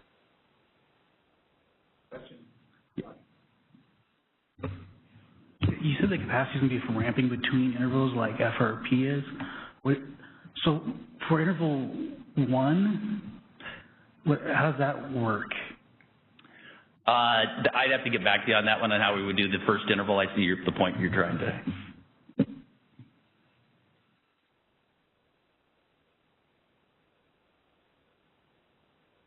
Any other questions or any questions on the phone? No questions on the phone at this time. Okay, so I'll move to the last slide, and these were the items that we sort of highlighted in having some short discussions with the Market Surveillance Committee meeting prior to this meeting. So the first is when we look at the requirement in terms of how much of this imbalance reserve we're looking to, seek to procure, you'd want to have sufficient bids so that you can meet any imbalance energy in the 15-minute market, as well as being able to meet the flexible ramping requirement in the 15-minute market. So when you come into the real time, if you have sufficient bids to meet both of those, that's what we want to have available from that imbalance reserve product. So we can meet, and this allows us again to meet the uncertainty that materializes in the 15-minute market, as well as having the additional ramp capability to meet any uncertainty that can result between the 15-minute market and real-time dispatch. We had previously talked about having 2 flavors of this product in addition to just up and down, but you would look at potentially a 15-minute product or actually, I think what I'll do is I'll stop and see if there's any comments on each one of these, and then go back. So the first one, in terms of what we're trying to, the amount we're trying to procure, you know, is the total amount that you would see from an imbalanced energy in FMM as well as the FRP requirement. Any comments or thoughts on that?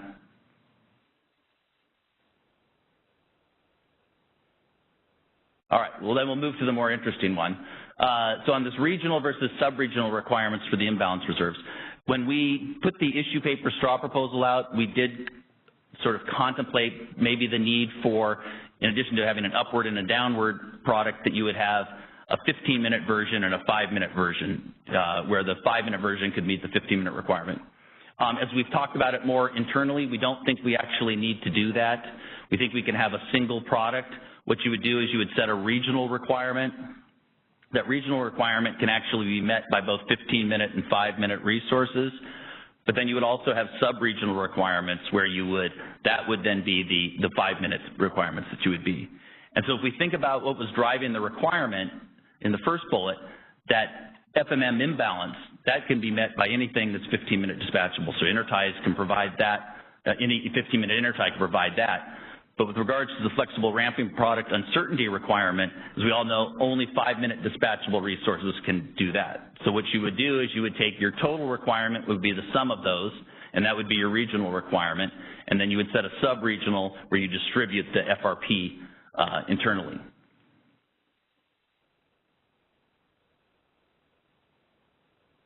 Any questions on that one or comments? So we'll be updating the paper to show that. Okay, the next one is an issue that came up in the actual call, and this is, given that we're moving to 15-minute granularity in the day-ahead time frame, do we need to move to 15-minute bidding? And we actually don't think you need to change the bidding granularity at all. You can maintain the hourly bidding. We don't see that there's any costs that are changing on a 15-minute basis that would warrant the additional complexity that this would add. Also, it's not as simple as saying that someone could update their bids every 15 minutes, because in the real-time market, you know, we have basically an hour and 45-minute window where you wouldn't want someone updating their bids each 15-minute interval, which makes the advisory results meaningless. And so we don't believe there's a need to change any of the bid submission timelines or granularity. Is this specific to the imbalance energy product, or is it the entire 15-minute? It was the entire, the energy. So all aspects of the 15-minute market. Yeah, I was thinking about this after our call, but and the one in the day-ahead market, I was wondering if a lot of the driver here is, 15-minute ramp from the Pacific Northwest, is the opportunity value of ramp going to be variable during the ramp, so that they'd be the value of that ramp during parts of the hour would be higher than others, so that they would want to offer it at a higher price? And yeah, in our discussions with them, it was more what they're looking for is the pre-scheduling of that is the real value. Is the fact that I can pre-schedule with 15-minute granularity, then I can offer you that ramp capability, but I can't wait until real time to let you move it on a 15-minute basis. So it's really the fact that you can set that up in advance is the real value. But we hadn't heard anything that they would put a different value on different 15-minute intervals. They were more looking to just shape intra-hour because that gives them time to prepare the system.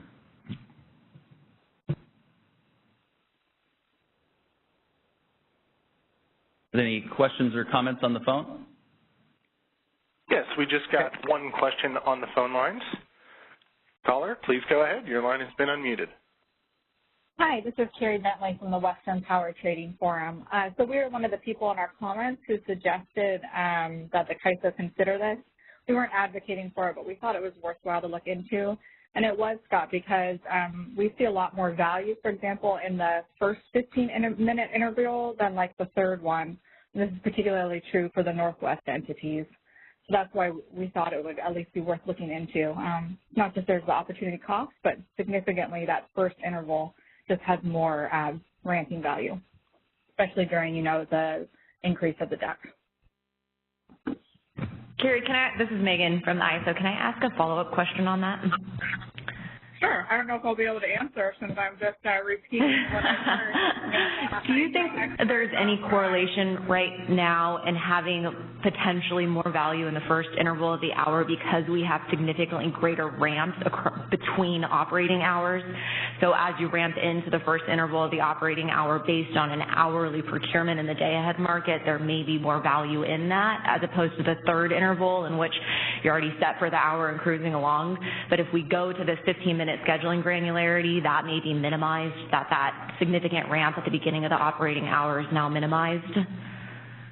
You know, I think it could be minimized in the day ahead, but that's true in the real time as well. You know, there's more value. And okay. The real time already is 15 minutes, so, but that absolutely is the reason. Yeah, but I think you got to keep in mind, Megan, that that's us. That's not the rest of the West. So the rest of the West is still going to be having a lot of hourly schedules. So you can see that they might be really reluctant to sell ramp during the first 15-minute interval. And if they have to have the same awful price for the entire hour, it might mean they might not offer it for the hour because they don't want to give it away during the first interval. Yeah, that's what I meant by opportunity cost. Exactly, Scott. So, Roger. Look, if you're saying that all day-ahead bidding will be 15-minute, does that include load bidding?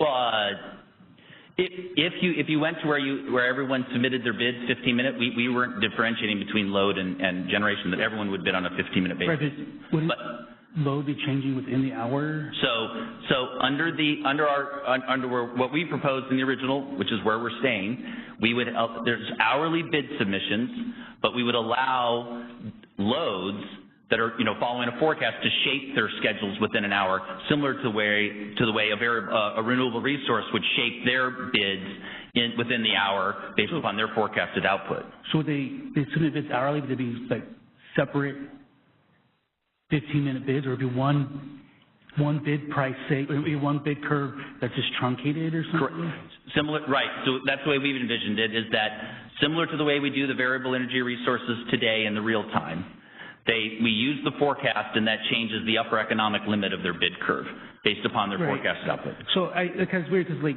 when you're in day, you don't really know which real-time load you're going to have. So if you're trying to cover it, it's like, well, if the price is this low, maybe I'll buy more energy, right? So maybe in a different interval, I was like, well, I think I'm going to be at a different point. I want to have a different shaped curve, or I don't want to just truncate here or here. I want to actually, based on what I think like load changing within the hour. It seems like it'd be weird not to let load bid 15 minutes. I haven't really thought it through all the way, I guess. So I think we're allowing load. We want to allow load to modify their upper economic limit of their load bid based on their forecast. But we hadn't looked at having that they would submit that information every 15 minutes. Okay, I don't know how they feel about it. It just seemed like 15 minutes. The wording you're using there isn't coming through. What exactly, would you repeat what you're planning to do then for the load? So load would submit an hourly bid, but they would be able to shape the maximum amount that they would want to procure with 15-minute granularity. So they could shape it within the hour. So so they want 10,000 megawatts, but they want 10,000 megawatts if it's less than $50 and 11,000 if it's less than $40. And then what is the shaping? I mean, they would send the maximum that they would be willing to procure. They could change that for each 15-minute interval in the hour. So they could have at a different price, or? We would say we have the same. They're putting in price cap bids, so they might have so much at 10,000, 10,000 megawatts at 50, 11,000 at 40. So that's why I'm not quite. I don't understand what you mean by this shaping. Are you basically saying you're like snipping the end of the bid off? Is that basically it? Correct. Right. So you would just basically, to the extent that, let's say they put 10,000 in, they have a bid curve that goes from 0 to 15,000. But they said I wanted to cap it. I want to go 10, 12, 13, 15. That's what I meant by shaping. So then in the first 15-minute interval, you'd never clear more than 10 because we've cut off the curve there. That's very similar to what we do with the variable energy resources today. They put in a bid curve for let's say the total output of the resource, and then we basically recognize that the forecast we won't clear them above their forecast. But you're not. Wait a minute, but suppose they want to be cleared above their forecast if it's cheap. I mean, suppose their forecast is 13,000, but if the price is low, they want to buy more than that because it could be a bad day. I mean, that's what. So again, I'm more than happy to get input from load serving entities in terms of how they want to be able to bid this in their load in the day ahead. I think the key point we wanted to get across is we wanted to provide them the ability to bid a value different for each 15-minute intervals. If we need to do it by discrete bids and we can't leverage what we do with the variable energy resources, then we can look into that. Okay, I just don't know. I'm not sure I understand, but we can figure that out offline. Yeah. Okay, so I'll move to the. Sorry. Katie Aflatooni, California Department of Water Resources. That 15-minute versus hourly granularity, actually it would be very helpful for self-schedulers. So if you think about it, if I could change my self-schedule at the last interval, basically what I'm doing is, come real time, I'm going to I have a potential to reduce my uninstructed imbalance because, well, in hourly, it clears hourly, it's all same megawatts. Come real time, if I'm to level of generation or pump or load or whatever, ISO is going to change the DOT according to my ramp rate. Now, if you allow me to self-schedule on 15-minute granularity, I can shape myself and basically help both ISO and myself by not exposing myself to uninstructed imbalance in real time. So self-scheduling your generator on 15-minute granularity. And load, if I'm self-scheduling. So I don't know if you differentiate between self-schedule or market bid, but maybe they can. So we've considered for generation that the self-schedule would be the mechanism by which you ensure an hourly block that would then set you at that same level for the entire 4 intervals. That's where we're currently at. So I'd be happy to hear more in terms of how you would want to use that for a conventional resource why you would need that relative to actually having it economically bid and dispatched with 15-minute granularity. There are a lot, the department, our resources are not quite flexible. They're all connected hydraulically. So it's very different from a conventional, merchant generator. So there are times that we have to do exactly what we need to do to be able to, balance our system. So especially for load generation 2, a lot of our loads are not even flexible, and also there is no real-time load market. So if I'm able to shape my generation based on the ramp rates that I have, and I know I can do in day ahead every 15 minutes, what it means in real time, I'm not exposing myself to uninstructed imbalance. No, we can look at that. We'd actually only contemplated that you would that would be variable energy resources that were self-scheduling that would see that of a value. But we're more than happy to look into that. Okay, thank you. Wait a minute, I thought all the hydro from the Pacific Northwest was going to be putting in 15-minute self-schedules. No, they were going to economically bid with and then be scheduled on a 15-minute basis. Okay. But then they're going to be completely inflexible in real time, right? No, which is the entire point that they're making. That is, if you schedule me 15 minutes economically, I can provide that to you, but I can't give that to you, 22 and a half minutes prior to a 15-minute interval. But if we're scheduling them, if we're scheduling in 15 minutes, I don't understand why you can't schedule other generation resources in 15-minute segments. No, they would be scheduled. The question is, does a self-schedule result in an hourly block, or does a self-schedule change each 15-minute interval? That's the difference. If you submitted one bid curve, just like in real time, if you submitted one bid curve, we would use it in all 4 intervals. If you submitted a self-schedule, it's going to be flat for the entire hour.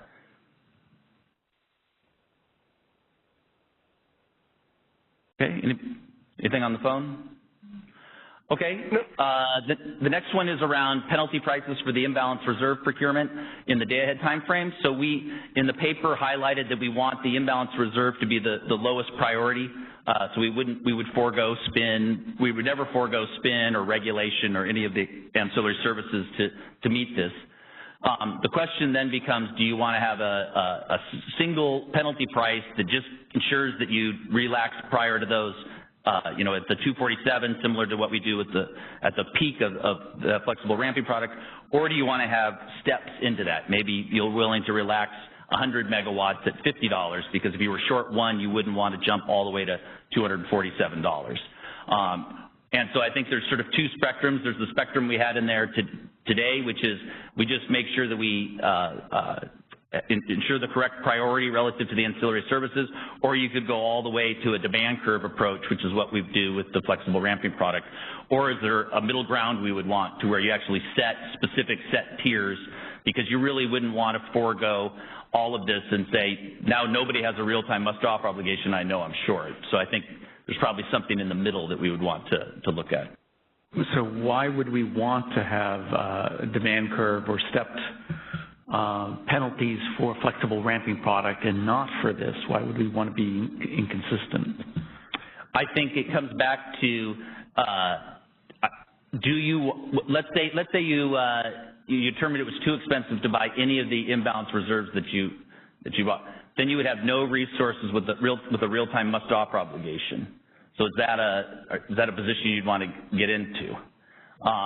But I can also see the other side that, listen, if we're only short 2 or 5, 10, even probably 100 megawatts, we don't want to be putting it up to 247. So it's, like I said, I think it's something probably in the middle that you'd want to look at, because unlike the demand curve, I think we would want to make sure that we have real-time offers coming in. The question is, if you're on the edges and it gets a little bit too expensive, do you not want to do it? If it was really cheap, you might say it's worthwhile to have a little bit more than we might have required. Yeah. So it's definitely, the shorter you are, the more valuable it should be. And I just, you know, that logic applies to FRP. I think it applies here too. Now, where you put those, you know, in the FRP case, there are these simulations of the probability of... Well, right, probability relative to a power balance constraint violation, but I don't know if the power balance constraint is violation, like $1,000 is the right price to use here, given, you know, it's not where you're just leaning on regulation for a couple intervals or something. You know, if there's a 5% probability of a $1,000 penalty, that says $50, right? So it depends on the probabilities.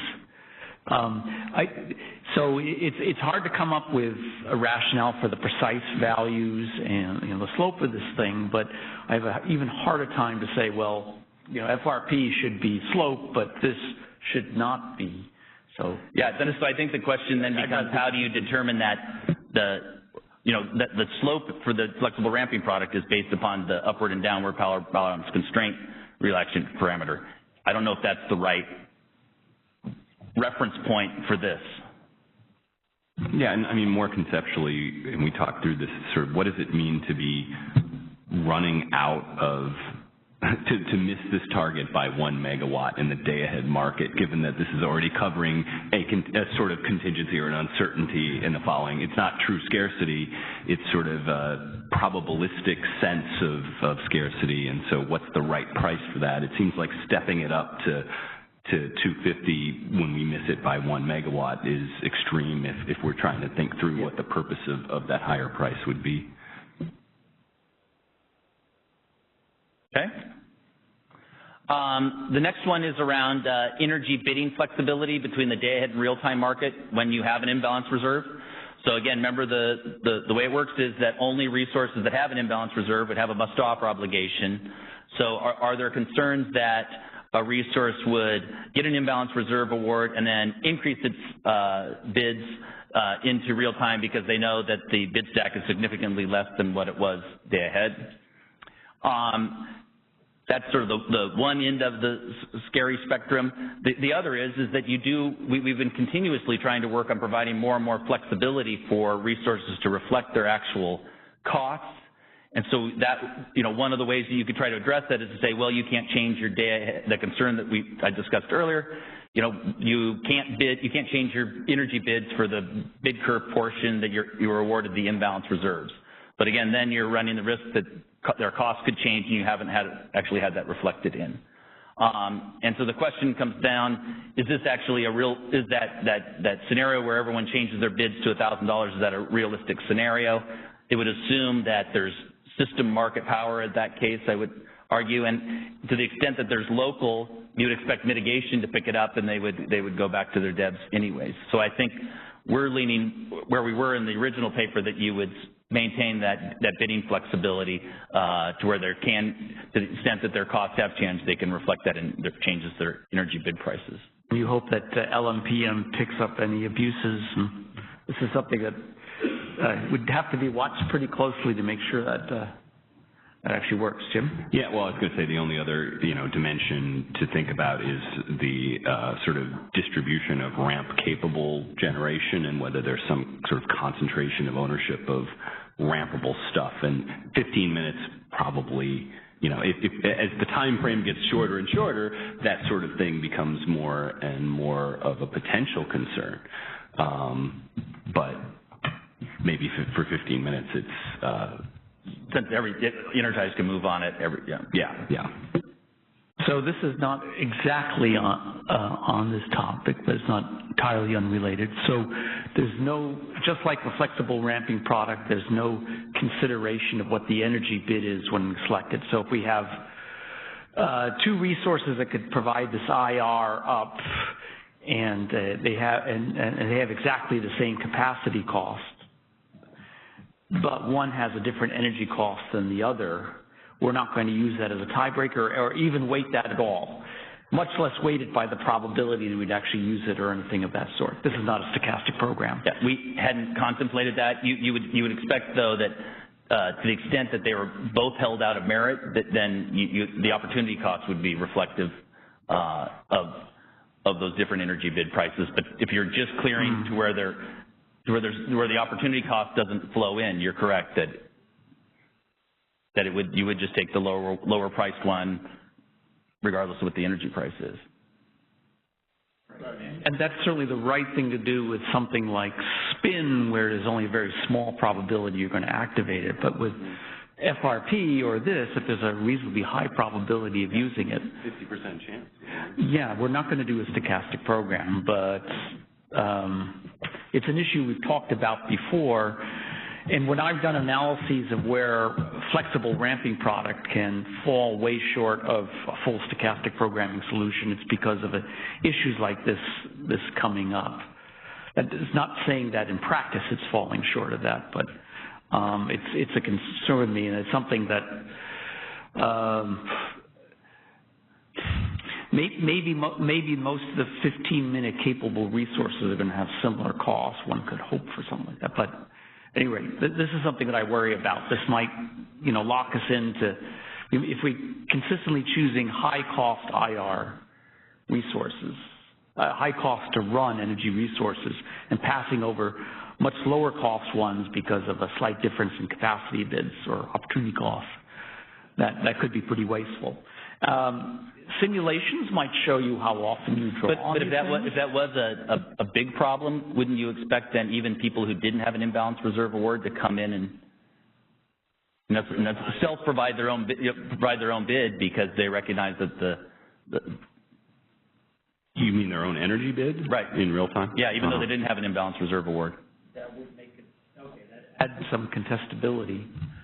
I guess you'd have to think through also how this affects bidding strategies. If I have an expensive but flexible unit, I would really maybe drop my capacity price, hoping that I'd be in there rather than somebody else. And that's like the hook end of a hockey stick bid curve, right? If the market actually hits that, then bingo, we got high prices all over the place. But you would have to have some sort of market power to do that. Yeah, the question is whether, you could chase away all the potential competition in real time if you dominate the day-ahead imbalance energy rewards, and then there isn't that cloud of other bidders out there if they decommit or whatever. They're just not procuring gas. I suppose it was hydro that was offered in at a very high opportunity cost in the day-ahead market, but a low capacity payment. And then you don't commit thermal units, and then all you've got in real time is hydro offered at $500. And So, you know, I think it is hard to take account of this, but maybe when we start baking this into the day-ahead market is the time to start thinking about, before we build another software tool, about how to take account of that. This is where some simulations can help to give us a sense of how often we'll be dipping into the IR resources and using them. You know, if it's 5% of the time that you get most, that doesn't sound like as much of a risk of, you know, half the time you're using it, then maybe we do want to consider the energy bids in that case. But right now we don't have. I mean, I think you're going to be using it a lot. I think the question is, are you going to be using 95% of it, or are you going to be using 50% of it? But I think you're going to be using it a lot all the time. Right. I mean, whenever we're consuming energy in real time, we'll be drawing. These will be potential suppliers. So the only question is how many other non-IR selling generators are out there, sort of providing it as well.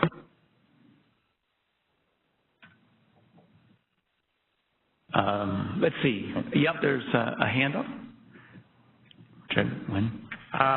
Wei So from AC. Just a very basic question because I haven't thought this through. So the IRP capacity can be converted to either energy or ancillary services or FRP in real-time market. So in other words, on a high level, IRP capacity can serve ancillary services, can meet ancillary services in real-time market. But in the day ahead, you procure ancillary services, you procure IRP, you procure the energy. Would the IRP resource bid or resource bid IRP, would that capacity also can be used to meet ancillary services in the day ahead time frame? No, you would keep those separate. Yeah, but I don't understand why. Because you allow them to serve ancillary services in real-time market, but in the day ahead, you separate them. So one of the things that we will be asking in our next paper is whether or not we want to actually completely re-optimize even the ancillary services coming into the 15-minute market. So then you would co-optimize, rather than just buying incremental spin, non-spin regulation in the FMM, you would now re-procure it completely and co-optimize it with the FRP. So we're adding that. Is that something that we want to also put in place when we make this change here? And I think that gets at your question. You would co-optimize all of the day-ahead sort of capacity awards. You would re-optimize them all in real time.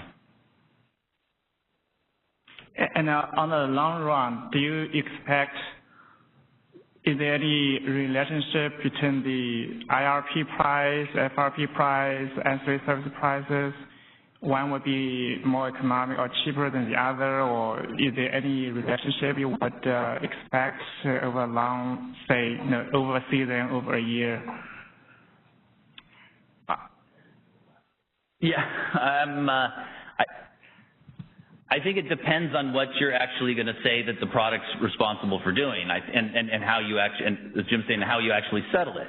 If you view it as basically you're just paying for the option that you get from the must-offer obligation into real time, and so once you've met your must-offer obligation, you keep your payment, or do you need to recognize that this is sort of the day-ahead flexible ramping product, and do you make if someone's dispatched for energy or dispatched for different ancillary services, do they buy back at the FRP price?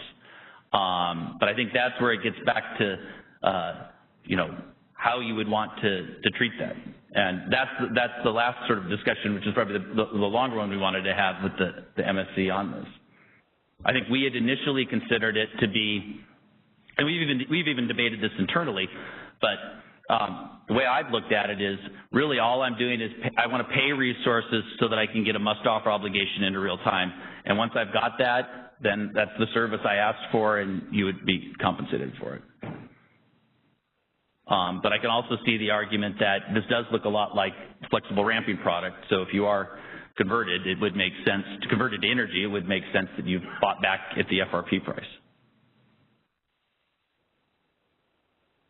A lot of advantages to settling it, and then, as I went through, I don't have it all sorted out, but I think a lot of problems that market participants pointed out in their comments actually relate to whether you're going to settle it as deviations or not. And some things I think will be addressed if people have to, when they're converted to energy in real time, that they settle up the deviation from their IR schedule at the flexible ramping price, or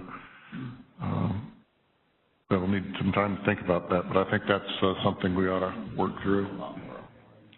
Yeah, isn't the difference that with an ancillary service, or I forget how FRP works, that, you know, in theory at least you need to replace that capability. So if you divert a resource from providing FRP, you still need flexibility, whereas with IR, you're already procuring it. It's doing what you were procuring it to do, and you don't necessarily need to replace that. And I'm not buying that would be the argument in favor of what you're proposing. Yeah, if you start with a ramp shadow price, then if using it didn't use up FlexiRamp for the next interval, the price would be zero. But if using it now basically put somebody to their upper limit and you no longer had your target amount of ramp for the next interval, then there'd be a positive shadow price. So it would actually, and I think some of the incentives about I think in all this discussion about self-scheduling and these penalties, I think there's some things buried in there, some incentives that if you don't have to settle that imbalance when you use up the product and drive the FlexiRamp price positive,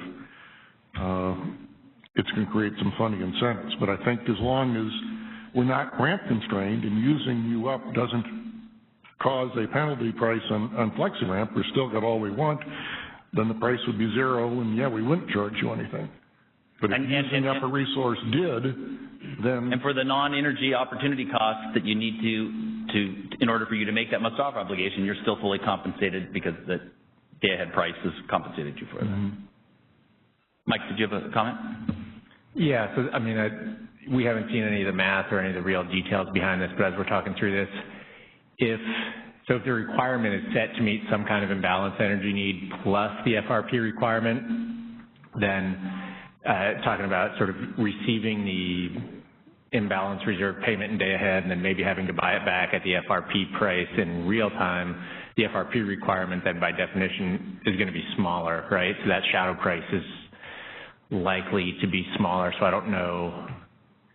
I have to think about it more to really nail it down exactly, but it sounds like that would sort of partially offset. Just it's smaller because you've done the procurement day ahead through IR? Is that your point, or because of the settlement rule? Because if the day ahead procurement for IR is set to meet the FRP requirement plus something else, hopefully that price would be higher than the FRP requirement.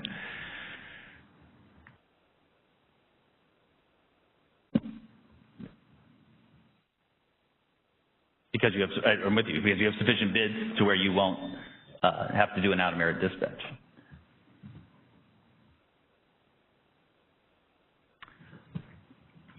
So are there any other comments? That's my last question. Yeah, I've got a list of some gentlemen's, which we talked a little bit about the other day. So a long time ago, we were talking about CME, I guess it was last summer, and whether it should be bid or not. And we went around on that and said, well, if CME is opened up for bidding, maybe FlexiRamp should be too, or it's just too complicated and big of an issue to settle in that initiative. So let's put it off because there's this comprehensive relooks at the forward and the real-time markets coming up. So here we are in the comprehensive relook at the forward market, but we're not asking a question here about bidding for CME, and I'm wondering, you're thinking that we should be considering that at another time, or maybe in the revised proposal, this is going to be, what you're preparing now, this is going to be a question that you'll be addressing? So we haven't had a chance to chat with Perry, but you know, I do think that we haven't made a final decision on whether we would pull it in here or not. But I think if we bring in, like we talked about, like resettling the ancillary services, I think we could look at the CME bidding day ahead, and I think you could look at none of those products bid into real time. So I think where I see the initiative going right now, I think we're seeing a slot where that'll probably get pulled in. Okay, I think that would be good. Let's see. Another thing I wanted to address was, so there's we need to have IR for forecast errors and so forth, and they're also for the flexible ramping product. And at least in the past, when you've looked at net load errors, they tend to be really persistent. So if you're too high in hour 6, you're probably too high in hour 7, 8, 9, and 10. It tends to be up there, which is sort of saying that you can see those errors well ahead of time, that by the time midnight rolls around or 4 a.m., you kind of know that you're going in high for a number of hours or going in low. So the sort of resource that you would need to make that up is not necessarily a resource that has to be able to go from 0 to capacity in 15 minutes. It could be something that ramps more slowly, but let's say within an hour or two. So I'm going to suggest that if it turns out that 15-minute capable resources can go from 0 to their full IR in 15 minutes, if that's short and if you're short of that and it's expensive, and there are slower resources that are much cheaper and that are available, that it would make sense to have part of the requirement met by 15-minute movement and part of it met by an hour or so movement. And this is kind of a concept that's baked into FRACMU, right? There are different flavors of FRACMU. And proliferating IR products, having fast ones and slow ones, that may be unappealing, but I think it was San Diego Gas and Electric said that, well, faster resources really are more valuable, and are they going to be paid more in this or not? And in this case, they're not. But I think that... But Ben, wouldn't you see this because you're scheduling everything in the day-ahead market on 15-minute granularity? So that slow resource that you're talking about, you may hold, keep holding maybe they can only do 30 megawatts in a 15-minute interval, but they're a 600 megawatt. You may hold that on them for 20, for a long period, and then you're using that fast 15-minute to manage the changes when you commit that stuff day, the longer start or the slower starting stuff day ahead. So I would see, wouldn't you see the fact that we're doing 15-minute day ahead markets actually help address that concern? Well, plus I think, you're basically saying there's a correlated and persistent kind of miss in the forecast across multiple hours. You can see it coming a while out. And you can see it coming a while out, but that's more about getting somebody up there and keeping them there than it is about, well, it's at least half that than it is like we have it coming. So I'm not sure I see that as an argument for like a 3-hour or so the argument for 3 hours is that we see the load error coming 3 hours before, but if instead what it is, oh crap, we had a shock in hour 10, and then, oh, that means it's probably going to be there in 11, 12, 13, 14, then we still got to ramp the guy up in 15 minutes, then we just keep him there. Or we use the markets to sort of readjust everything. So I'll just summarize and say that we don't actually know what mix would best, and if we restrict ourselves to stuff that can just jump up in 15 minutes, we might be increasing costs unnecessarily if in fact the slower stuff can help us meet at least some of the error. And I actually don't know what those errors look like, and I don't know how far ahead that you see them, and that's where, as a number of stakeholder comments said, that's where it's really useful to take a look at forecast errors in the past, how big they've been, what the patterns have been, and then how is that going to change in the future as we get more solar and more wind. But it's certainly not as if it's going to jump up and down from the upper limit to lower limit from interval to interval. So there are two things: persistence, and then, as Jim pointed out, how far ahead of time you can see them coming. And I just don't have a sense of requiring everything to be 15-minute capable is the most conservative thing. Then you know for sure, no matter how bad it is, you'll be able to do it, at least from the forecast to the upper or to the lower. Maybe not from the bottom bound to the upper bound. That might be much more conservative than we need to be. And if this turns out to be very costly, we might want to think about doing it in a little bit smarter way that allows other resources to help if it can. And we just don't know whether they can or not at this point, it seems. And, it doesn't have to be 1 hour or 3 hour resources. A lot of other ISOs are bumping up their requirement of 30-minute reserves with the idea that when they deplete their 15-minute or 10-minute ramp, they can bring on a 30-minute unit and then back the stuff down and restore their 5-minute ramp. So even Ontario, which has got, a lot of intermittence like California is increasing their 30-minute reserve target to give them more flexibility with the idea that if they get pushed way far in one direction, they can use the 30-minute reserves to reposture themselves. The other question I was going to ask about was, is there a conceptual way to think about mitigating bids for this IR? I know how to think about energy, we can even think about startup and other things, relationship to cost, but in terms of bids, somebody bids really high for IR, or are we going to assume that it's all competing at the system level so it's competitive? So I was assuming it was competing at the system level. Okay, if we start doing... We wouldn't have sub-regional requirements. We would simply just be distributing the regional requirement. Okay, so if we wound up doing sub-regional stuff and the sub-regions are small, we might have to face that. But at the moment, you're not anticipating that. Right.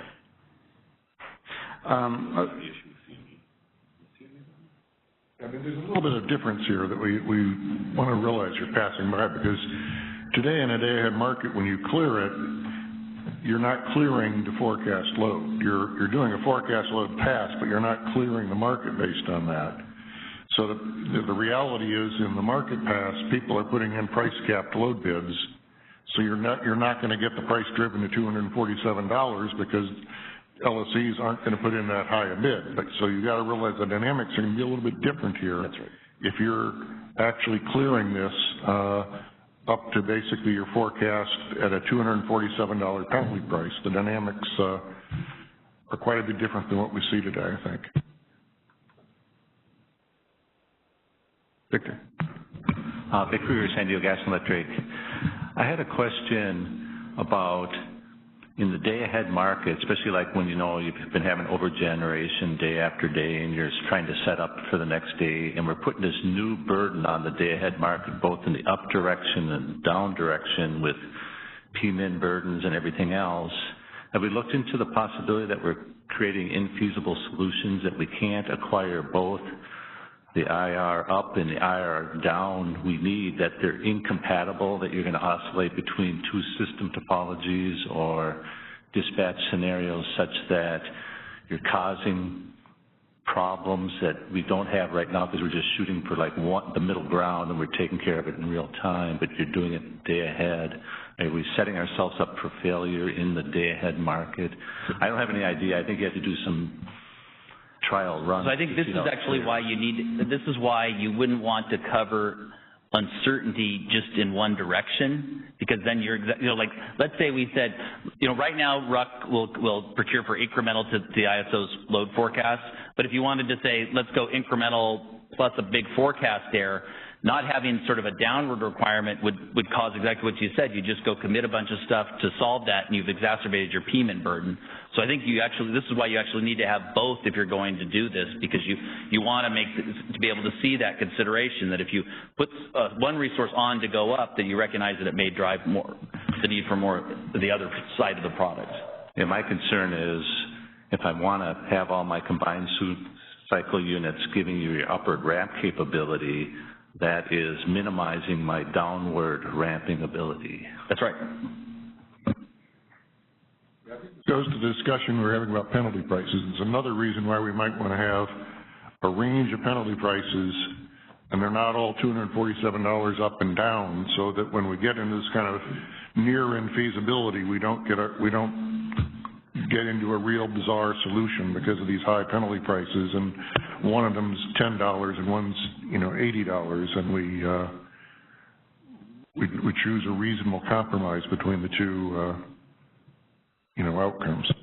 Yeah, I guess I started to think about what you're saying maybe in a slightly different way, but it's that we're kind of loading more onto the day-ahead market in terms of covering a wider range of possible contingencies, and that's going to raise the average cost in the day-ahead market, and that's kind of smoothing what would otherwise be volatility in real time, which the economist in me is sort of disturbed by that. Like, we want the price to be high when there's scarcity in real time. We want it to be low when there's not, and we're kind of averaging the difference in the day ahead. Now, if we think about the day ahead as just sort of trying to articulate the expected of two extremes in real time, then maybe that's okay. But to the extent we're sort of thinking of the day ahead as actually the market where most of the settlement's happening, we're then sort of translating this sort of two states of the world, scarcity and no scarcity, into this average thing in the day ahead that everybody's actually responding to in terms of load, and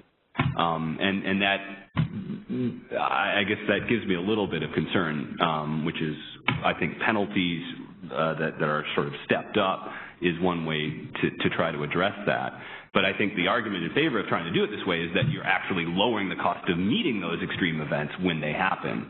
And so that's, I think, the trade-off. You're raising the stay-ahead cost all the time in order to better meet supply on the whatever fraction of times in which you really did need something more out of the day-ahead market.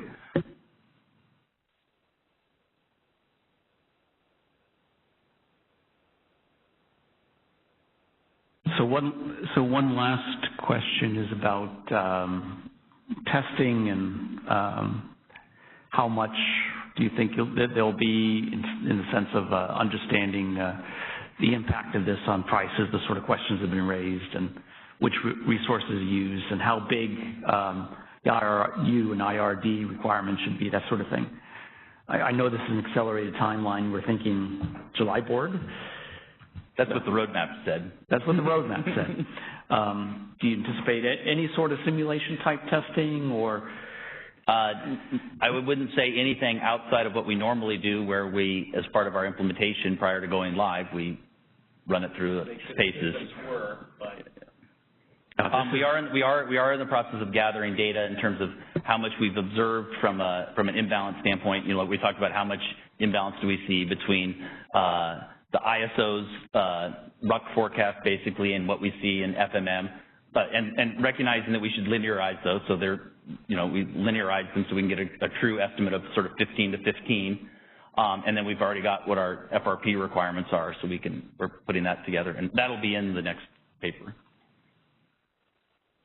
The number of market participants asked for analysis of the forecast error day ahead, and when I look at a lot of the real-time reports you guys put out, a lot of times, maybe I'm misreading the data, but it seems like the bid-in load is sometimes closer to what happens in the ISO's load forecast. That some of the big errors are the ISO's load forecast, and the market participant forecast is actually closer and has saved our ass on some occasions.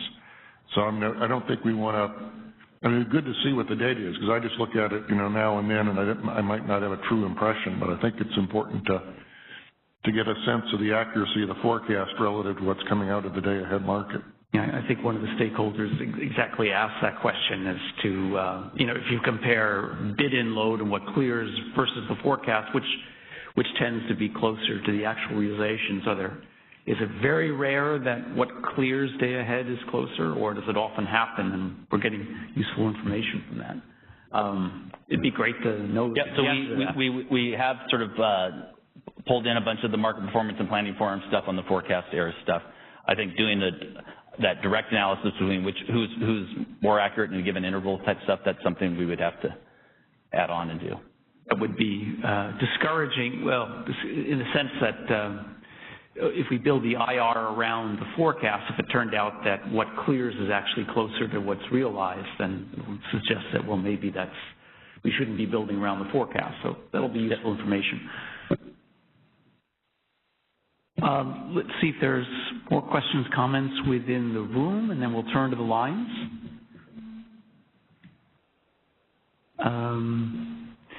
Okay, since we're past the closing time and already people have left, doesn't seem like a lot of eagerness to continue discussion, but Shammy, is anybody in line?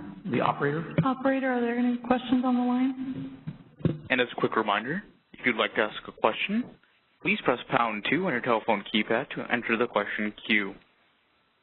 And we'll just give it a moment.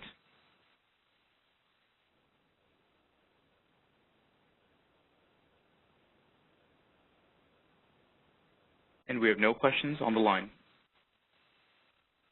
Okay, thank you. So, Don and Megan, thank you very much. And we'll be talking again, I'm sure, soon. Good luck in adhering to the schedule. So at this point, the last agenda item is just if there's any new business. I'll just look at the MSC members or staff. If there's anything that you want to say at this point? Any other items? The shuffling of papers and the closing of briefcases tells me that we are done. Out of the room. That's right, voting with the feet, literally. So June 7th is when we're shooting for the next one. That's a Thursday, next meeting. I don't believe that we're going to have a phone meeting before then on any opinions, but and we haven't finalized the agenda for that time, but FRACMU is important, more about DAME is certainly important. Perhaps CRRs. Oh yes, there will be, if the schedule's adhered to, there will be the CRR we'll having an opinion on the CRR, the next CRR proposal, and that will be around about that time. We'll probably talk about the meeting and vote shortly thereafter. Okay, with that, thank everybody for coming, and look forward to seeing you in a couple months. A good weekend. So, operator, that concludes the meeting. And thank you all for joining today's conference. The conference is now concluded, and you may now disconnect.